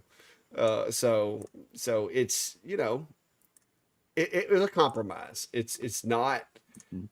It's not a guy channel and it's not a girl channel. It's our channel, like us together. So Well, I think it was a good mix. well, hopefully that goes well for you. And I know you've talked about it for a while. Of as you get ever so closer to retirement, That's right. That's right. having another focus, or allowing this one to stay focused, but allowing you to Oh be yeah. able to share more stuff out there. And yeah, I've kept my older content. I mean, my channel used to be more about it's always been about my hobbies, but hobbies change over time. And so it used to be more about my RC hobby and such, and now it's more about workshop stuff. And I don't really sprinkle a lot of that in here, but I do drop, like stories and occasionally posts like on my Instagram page about, my airplane stuff and some of the other things. So I'll probably stick with that for now, unless I kind of get in that same vein where there's more things I want to share that just aren't related to this. But Yeah. yeah, it'll be fun to see where that goes. And yeah, maybe you can get the family more involved with some of that. And so best of luck with it. I know I'll be watching and supporting. So Well, I think it'll be something cool. And Brandy is not as accustomed to the camera as I am, so y'all just understand and bear with us. Before you see any Brandy by herself solo, it may be a while because she's gonna need some training on some of the cameras unless she just does it with her phone and then brings it in here for me to edit. So, but she's really good with computer stuff, and so it won't be long. She'll figure it out. Hey, do not eat the spices, cat. Do not mess with the spices. yeah, but for people uh, interested in doing some of this themselves, don't be afraid to use your phones. So the LED video I did today, did that all on my phone. Now I do have the key to that is audio. I do have a special lapel type Bluetooth microphone that connects to my phone as well, and so that helps provide quality audio. But you can definitely produce some decent content just with your phone. You don't need to go all out just to get started. No, and for people that like the B videos, I got a new camera. I tried using the glasses the other day. It was terrible. GoPro's kind of hard to deal with, but I got this little guy, and it's pretty awesome. I've been using it in a lot of my B-roll. You've probably seen video from it already, just didn't know it. But that was pretty handy because it matches my drone as well as the little pocket camera that I got a couple years ago. So it's pretty cool. But we'll see how it goes. Mm-hmm. I haven't figured out how to go live on it yet, but you're supposed to be able to. So we'll see. we'll see how that works out. Yeah, because you could. I know I was able to go live from my DJI drones as well. Yeah, but this So is no, you what's had it right. cool. This is what's cool about it right here. Watch this. Put that right here. All right, and then you take this little guy. It's got this little piece here that goes with it. It just like magnetically sticks there. Oh, yeah, and you got a chest rig. It'll also work on a hat. So both B-roll and B-roll. So yeah. Come on, I keyed you up, and you're not even going to do it. What? Your soundboard. Oh, but y'all don't like my soundboard. Well, it ain't working no way. They pushed out an update. I knew it was going to break it. It did. But it ain't working no way. So, but yeah, it's pretty handy. So when I'm doing stuff like working on something here, doing things, I can use this, the glasses, the GoPro, the ZV-1. Between all of them, surely we can get a good angle. If we can't, we just need to quit. But yeah, it's pretty handy. Look at that, Steve. Ooh, pretty handy. Now, I will say, I'm not too sure. I'm not too sure. I don't want to get something to put it in a little more rugged before I go over any open water or anything. Well, it also has the clip-on GoPro mount. Yeah, and that's not terrible, but it's just got these little jaws like this guy does. So we'll see. It's pretty handy so far. Quality's good, and like when you get ready to put it together, it literally just like snaps together. So yeah, pretty decent.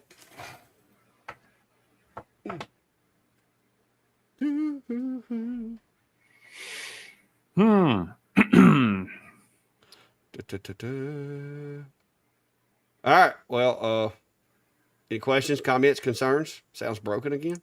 What sounds broken again? Your soundboard. Oh yeah. Well, I can make it still. Hang on. Nope. It's not. You're disappointing Brian. Hang on. Let me reboot the program. It had an update earlier, and when it updates, it just, how stuff is. It's like, oh, you must update now to continue using this program, and then you update it and it breaks it. So, hang on. One of these days, I'm gonna quit using that software, but it's just cheap. I don't want to have to pay for anything else. It's not worth being funny if I can't even do more effects. Oh my goodness. Quit stream. Oh. Well, I'll try to get it worked out. If I don't get it fixed here in just a minute, I'll try to have it fixed by the next time we go live. Yeah, I was really learning, running late. Nancy, you want to know? Oh, yeah. Yeah, let me go over to my Amazon because I literally just got this thing in like a week or two ago. I told Steve about it because I feel like it's, for what we do, it's really handy. Now you do have to use. I may have taken delivery of mine yesterday. Oh, did you? Yes.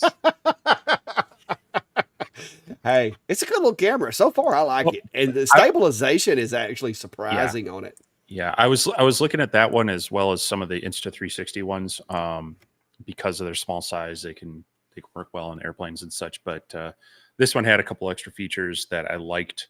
The expandable memory with that battery pack through a micro SD card, as well as I believe you can plug in a USB-C microphone adapter to have better audio and such. So yeah, I went with that, and because I've been playing around with a couple different things for like cell phone mounts and such, and I've got like gimbal for cell phone. But you're right, the stabilization on that one, you just magnetically clip it to your shirt and walk around the shop. You're not getting sick watching the video. It's fairly smooth. So yeah, the little SD card slot too. I'll tell you, I learned this. I didn't know it, but if you put an SD card slot in there, you could actually use this to top off the battery. Like you could snap it together to top off the battery, and you can go to your screen, and if you've been using it in solo mode by itself, you can export the video over to the SD card to free up space and also top off the battery. So it's pretty neat. I mean, I'm really liking it so far. I did a lot of research, and this is like the third DJI product that I use for video. So it was, you know, it took some reviews to really get confident about it, but once I got it, started playing with it, it's pretty handy. Just drop the link in my channel as well in case people want to see that what we're talking about. But yeah, it's quasi action camera, but it's you know, it's a couple years old, but a lot of even photographers go back to that. It was a pretty good, camera even now. I think it came out in 2022, and 2 years later, they're still recommending it for some stuff. Yeah, well, and me and you mostly do 1080, so it's awesome for doing 1080 footage. All right, where's he at? Where's Brian at? Hang on, where's Brian's comment? Brian. Which one? Here we go.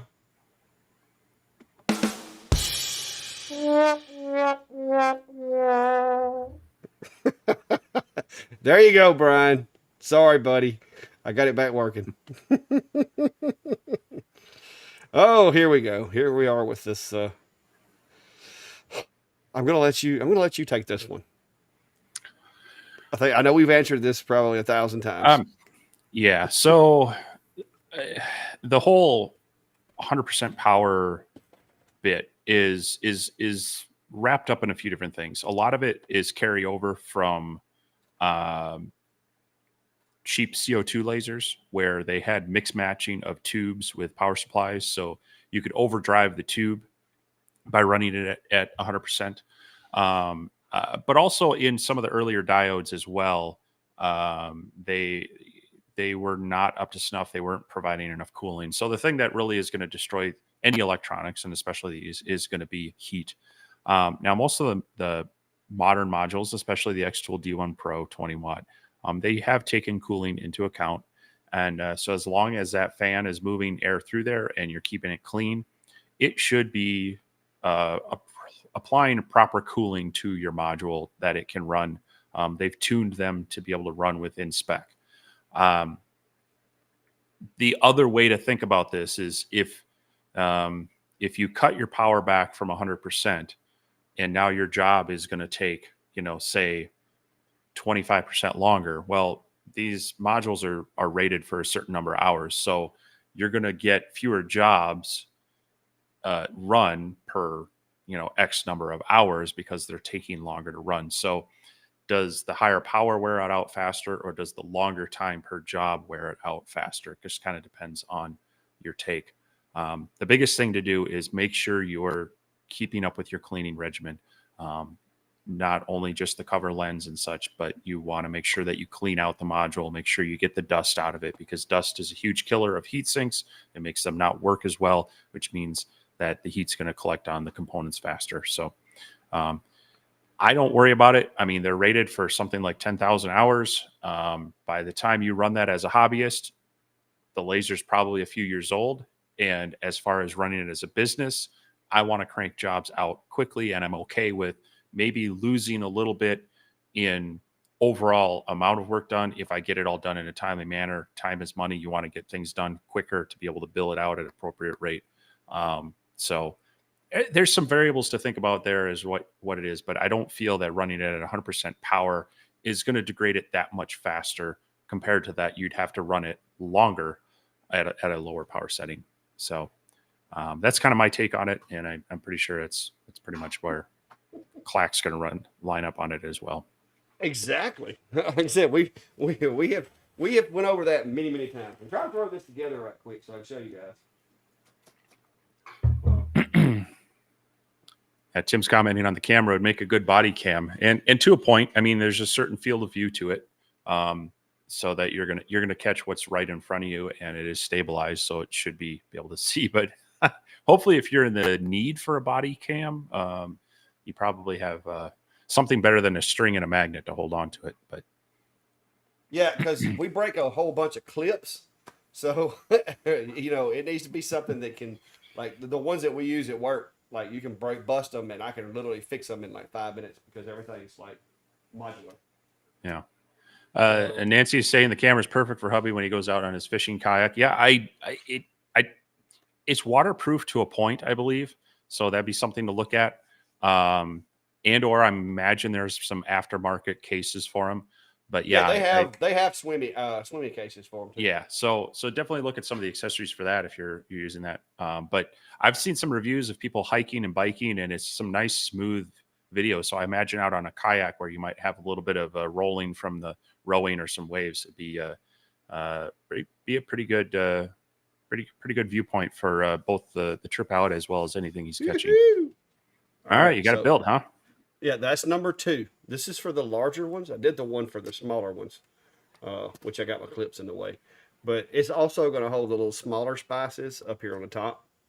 And I got one more layer and a cap piece that goes on here to hold all this together.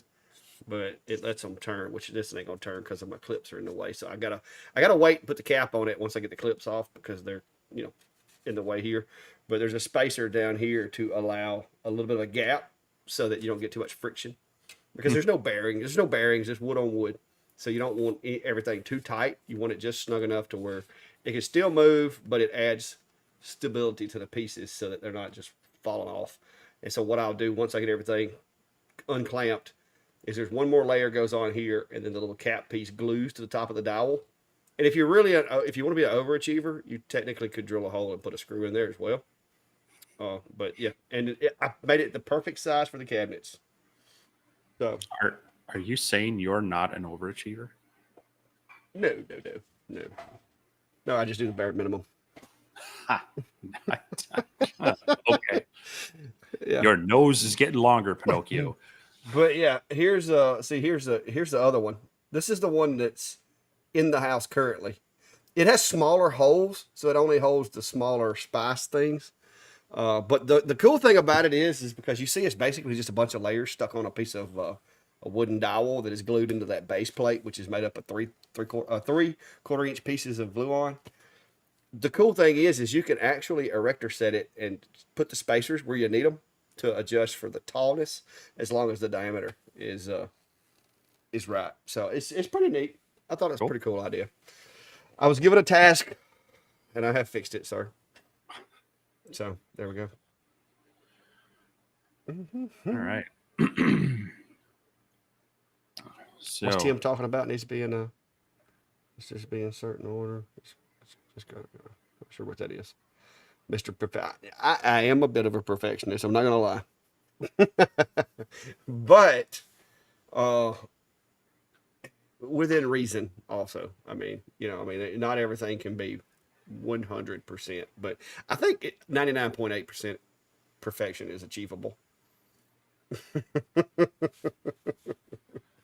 It sounds like Chris is going to have new work shed. It'll be the shack down under, huh?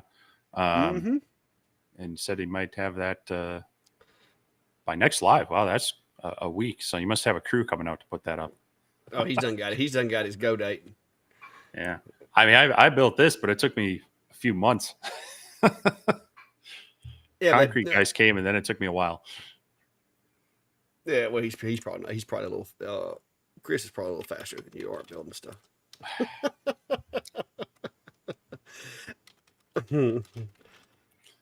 But yeah, well, I got the bulk of it. I mean, I had 2 people helping me. We got it framed up and enclosed and roofed within a week and a half. But then, running electrical and drywall and insulation and all that stuff, not in that order because that would be weird. But yeah, that took a few more weeks.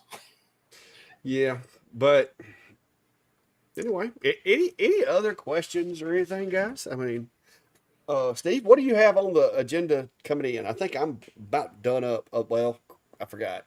I have a CNC coming. Yeah. When you think you caught up. Which, don't get me wrong, I enjoy it, and I know you've already got yours, which I'm a little jealous about because you've been sending me pictures of, oh, look, they fixed this. Oh, look, they upgraded that. and I can't really see it. I'm having to like see it through your photos. Yeah. But you've got some Um, content coming in here soon too, right? Well, so yeah, I mean, we talked earlier about the Laser Pecker 5. That they're supposed to be launching that on the 10th, so I'll be able to start putting more stuff out with that. The CNC you mentioned, that is launching early August, so um, again, got to be a little tight-lipped on it. But by the time we're set free on that one, should have some good knowledge and experience with that as well. But yeah, as I mentioned, I've got some project videos that have been kind of stagnating in my mind, and I want to get them out into reality. I do have to take a work trip here in a couple. Well, actually, next Wednesday, I'm on the road for a couple days, and I'm extending it by one day to do something fun that will involve probably some video cameras and some lasers. Mm. I'm not gonna say too much about that until plans come to fruition and weather doesn't prevent it. But so yeah, I've got a number of things coming out, but trying to like we've mentioned, trying to um, continue with uh, the product releases as we see fit, and but not overwhelm it with that because like you and I both I think we were kind of feeling overwhelmed by them, and some of the project ones were stagnating. Um, so yeah, some more testing, more tutorials, more project stuff with some products sprinkled in. Yeah.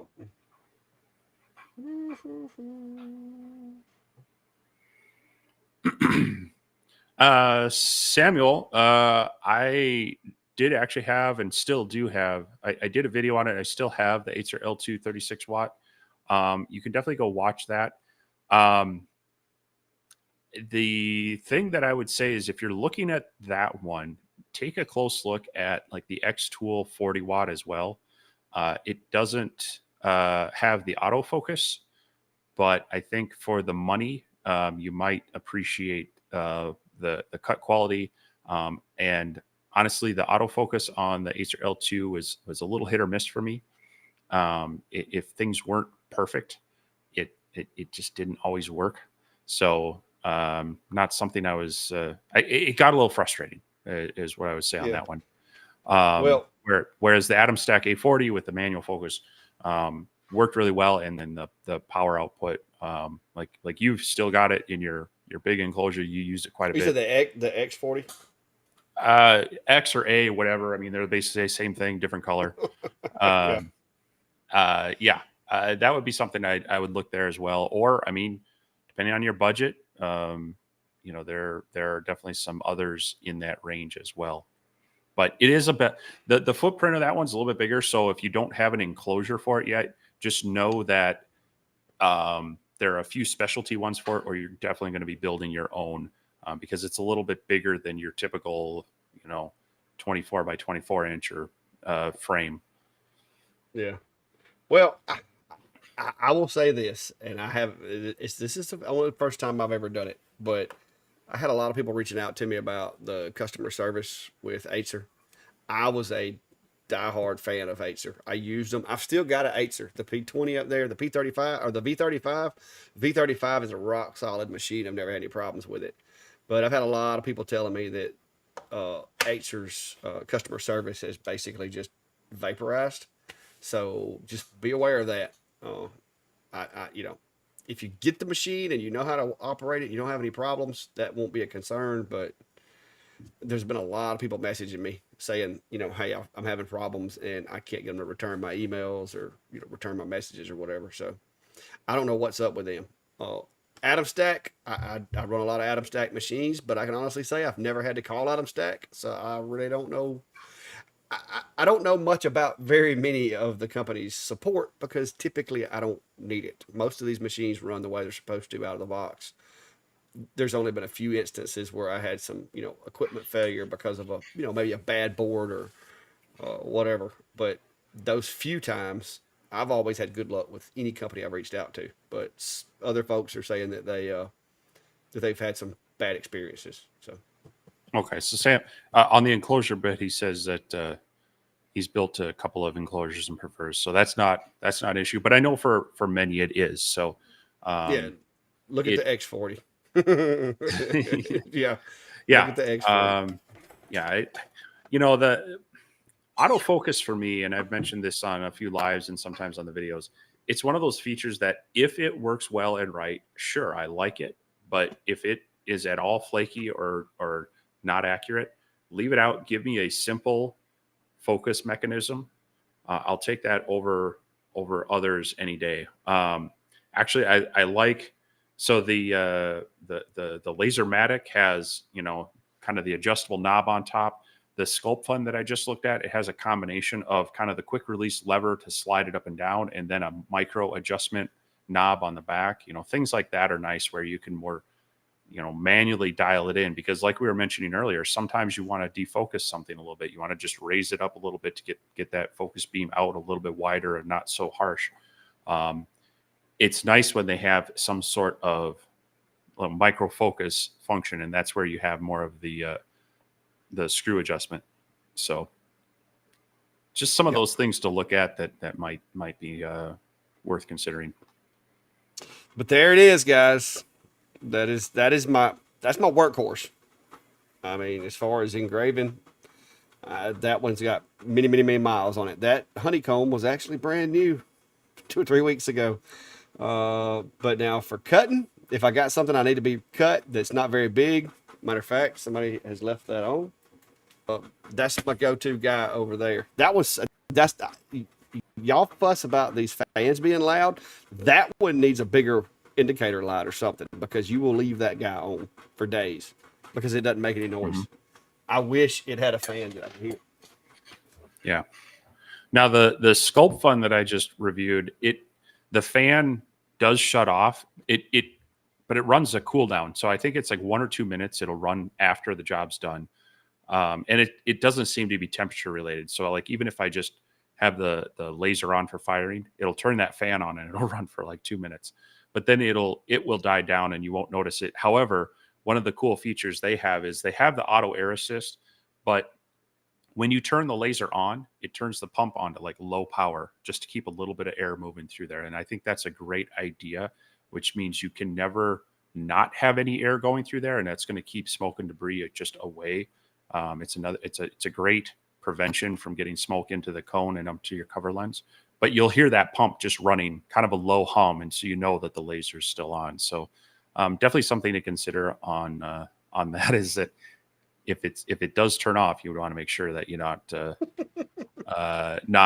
leaving that laser sit overnight, because that can actually add wear and tear on your steppers being powered on the whole time. So, Nancy, before that comment, she had put in has the X-Tool S1 20 watt needing more power to cut. What's the opinion on investing $1,200 in the 40 watt module or just buying the Mon port 80 watt? Well, if you've got space for that big Mon port, that's a huge increase in working area and power over your 20 watt diode. It also will add in, if you're working with acrylics and such, it'll give you some of that.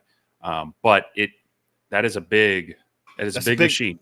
That's a big machine. Yeah, it's the size of like a chest freezer. Yeah, and it's going to come on a freight truck, and depending on the driver, they're going to drop it at the end of your driveway, or if you tip them, they might wheel it into your garage if you have to move it anywhere else in that. And it's going to be on a palleted crate. So this is a bit of a delivery. I mean, there's some logistics with these deliveries when you get these larger CO2s. So just keep that in mind. As far as buying the 40 watt module for the S1, it is a nice module and it will cut well, but for $1,200, I would take your S1 20 watt, keep it what it's doing, and add a second laser. You can get a 40 watt, a full up machine. You can get the 30 watt from Roli Automation for about $1,500-$1,600. You can get any one of these, from Atom Stack or the Sculpt Fun one, right in that $1,500 range. You're going to get a decent 40 watt machine and still have your 20 watt available to use as well. So the longer B1, they've got I keep getting emails from them about their 40 watt, but Yeah, as much as I think the X-Tool S1 is a good machine on its own, I feel their upgrade path to add the other modules is a bit steep. You know, $1,200 is too much to add that to your existing machine. So I would be looking at adding a second machine at that point. Now you can run more work, or you know, if one goes down, you still have the other, rather than if you have that module, now you can only run one or the other. You know, so I would look at it that way. Yeah. Now, Nancy, as far as the lifting, I don't think you're. I mean, could be wrong, depending on your husband's physical abilities, but with an 80-watt Monport crated, it's not going to be. You're not going to be picking it up with one person. You're going to need several people, some pallet jacks, possibly at least a couple of sets of hand trucks. So my CO2 laser, that's about the same size. I can lift one side or the other. There's no way I am lifting up that whole machine itself. As a matter of fact, it will not fit through a regular doorway, unless I take it apart and then rotate it, then have someone help me. So just some things to keep in mind, that these are pretty large machines, and they will take a bit of help getting them moved around. Even just getting it off the crated pallet can be kind of fun.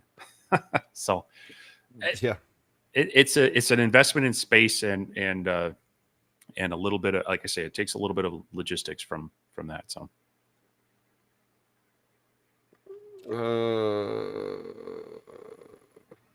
Vince is saying he unloaded the 80. Was it 80-watt? I'm not familiar with it. I could unload it from the truck by myself too, but I've got a tractor with pallet forks on it. So, but when mine came, I had them. Since I can't, my shop here is off the alleyway, so the truck couldn't deliver it to my garage, my driveway. They delivered it up front. So I brought my my flat open trailer, and I had them just drop the lift gate down. We pallet jacked it onto my trailer, then I drove it around the block, down the alley, backed it into my garage, and then I was able to slide and drag the pallet off down the ramp onto my garage floor. Okay. Yeah, Vince, I wasn't going to question. I mean, there's some really big people that are really strong in this country, in this world, but I wasn't going to argue. But yeah, I could do it by myself too. But like I said, I got a 50 horsepower tractor with a set of forks on it, so that would make it easy. Yeah, that's my plan. If I ever build a shop on moving that, is I actually built my table to where it's kind of like a pallet, so I could literally just take the forks and pick the whole thing up and move it. But yeah, the thing in my shop that I fear the most if I were to move is actually my cabinet table saw. I'd almost have to take it back apart, take the cast iron wings off it and whatnot, just to be able to get it moved around. Because again, I bought it up at Rockler up in the cities, brought it home on my open bed trailer, which that in itself, you get on a bouncy highway, is a little unnerving. And then had to kind of carefully slide it down. So yeah, these big machines take a little bit. Yeah. North Alabama, with the current version of XCS, yes, you can run two machines at one time. Now, I haven't tried running two D1s or two of a certain machine, but I would think it would work. I don't see why it wouldn't. The current version being what they're still calling XCS 2.0 beta. Yeah. So yeah. I've run the P2, the S1, and the F1 all at the same time off of one version of XCS. I haven't run two D1s like you say, but I've run multiple X-Tool machines. You would think because they have unique names and unique identifiers in the software, you would think you could, but I haven't. I can't say I've tested that because I don't have two of them to test. They should appear as separate machines in the software when you go to connect them, because it basically shows you a list of all of them by basically like their MAC address and such. So yeah.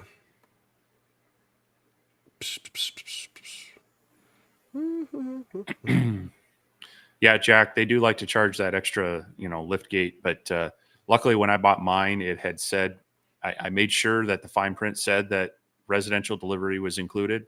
And so as much as the original seller was not happy with having to cover that charge, they did cover that. Now, when the shipper called me, sometimes that's a whole nother story, because the LTL freight place will call you, and they love dealing with residential deliveries, and tried to give us a runaround a few times and wait a day or two, and but finally got it out there, and didn't have to pay that. But yeah, there's a lot of times there is an upcharge for residential deliveries requiring lift gates. So if you have a commercial place that'll let you drop it off there, and you can, schlep it home in the back of a truck or on a trailer, it might be worth your time.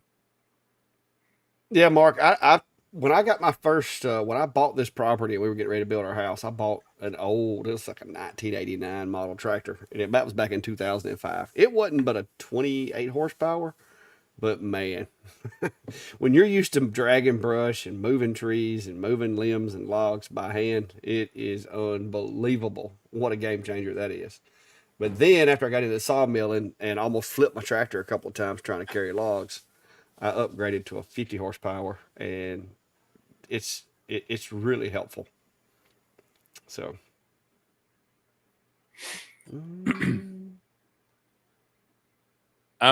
Dan, I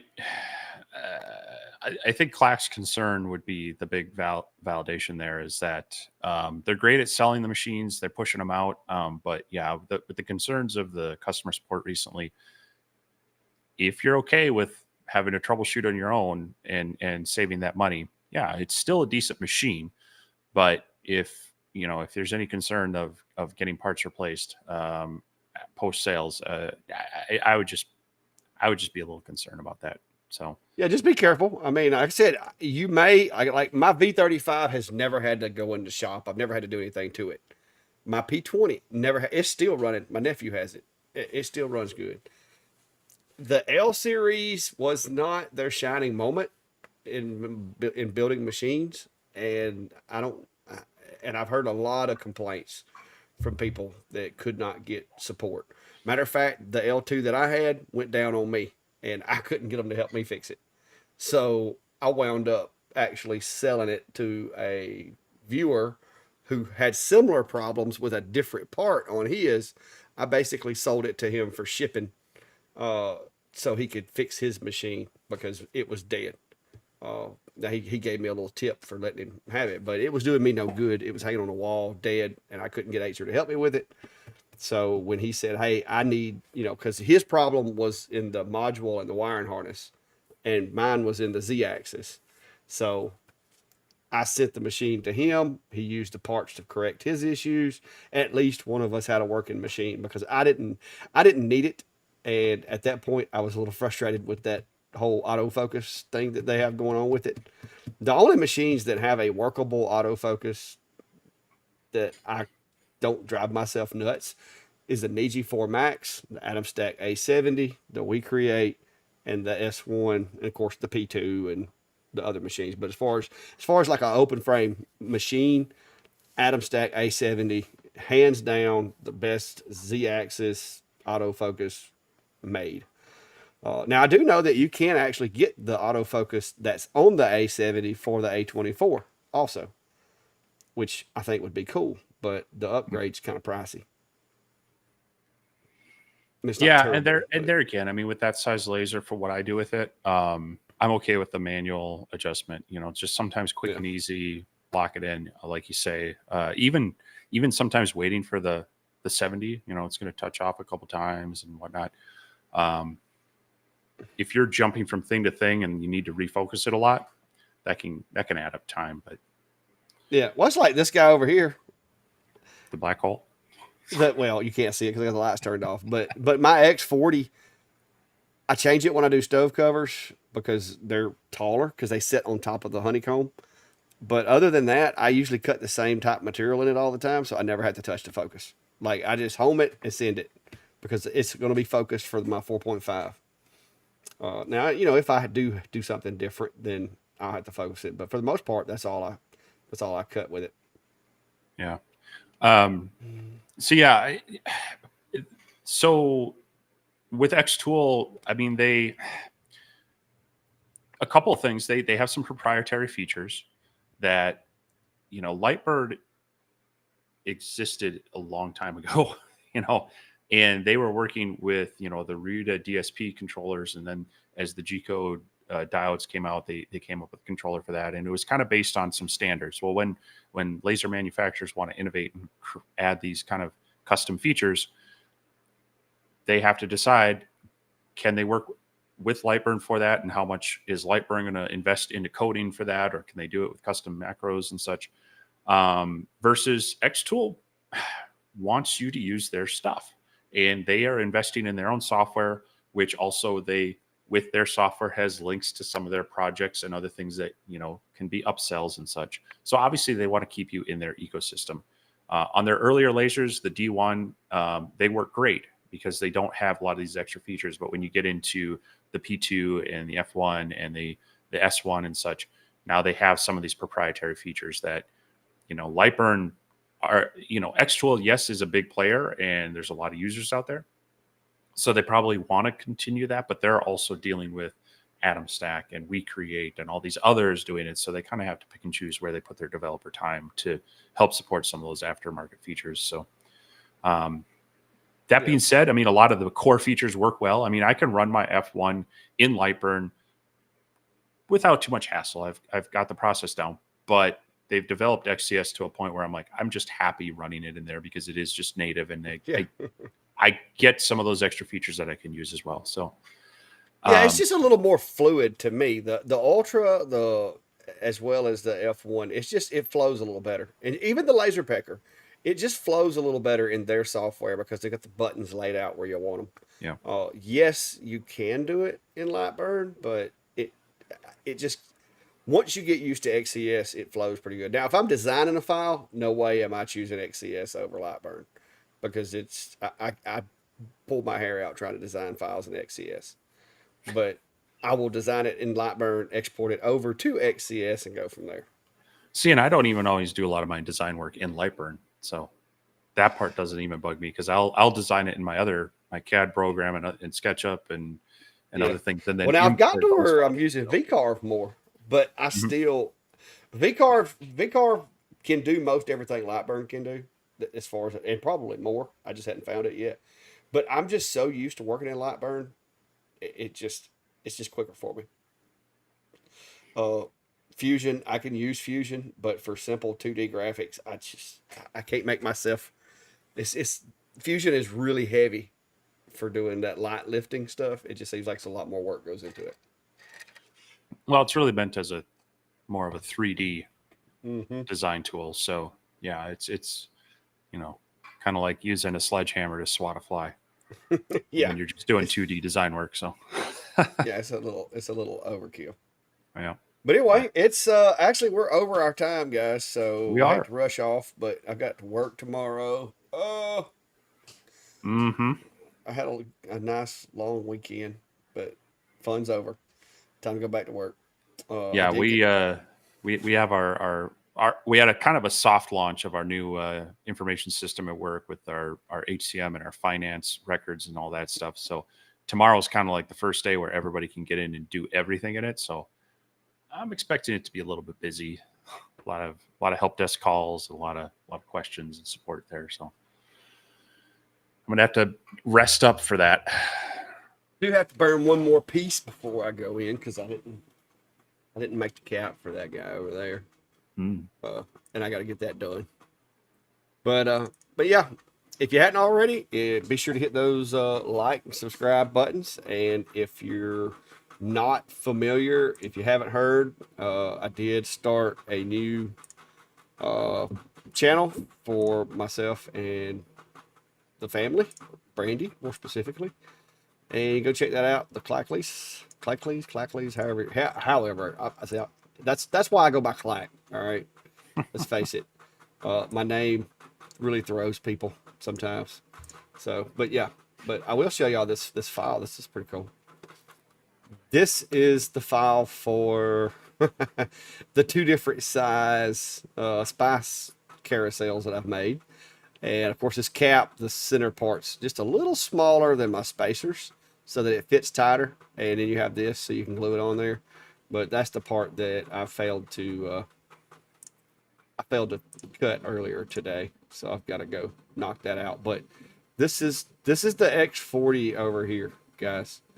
So if you're not familiar with the X40, that's it, and that is cutting right now. That's cutting 4.5 millimeter material at 10 millimeters a second. Yes, it can go faster, but if you hit a glue pocket or something, sometimes it can cause problems. So I usually just run it at 10, and that's plenty fast for, most of what I do. But that's, like I said, that's some thick material there. But Very cool. yeah, so there you go. Whoever was saying no smoke tonight, there's your little smoke right there. Yeah. So, well, yeah, I don't have a new channel, but like I've mentioned earlier, I am active on Instagram somewhat, as well as Facebook. So if you haven't followed me there, I do, like I say, sometimes I drop just little Easter eggs on some of the alternate social sites of projects I'm working on or machines I'm playing with. So if you're on either of those, feel free to follow me there. If you are familiar with Clack and you haven't seen my channel, hit me up, check out videos there. And always appreciate your subscriptions and your likes and your comments on the videos as well. So otherwise, yeah, we'll be working on some things. Hopefully some Laser Pecker 5 content out midweek, and more projects in the hopper. So with that, unless Clack has anything else to say, we'll get out of here. No, just making my little cap. All right. All right, guys. Good night, and hopefully we'll see you some this week. I got some jobs to do, but as soon as I get those done.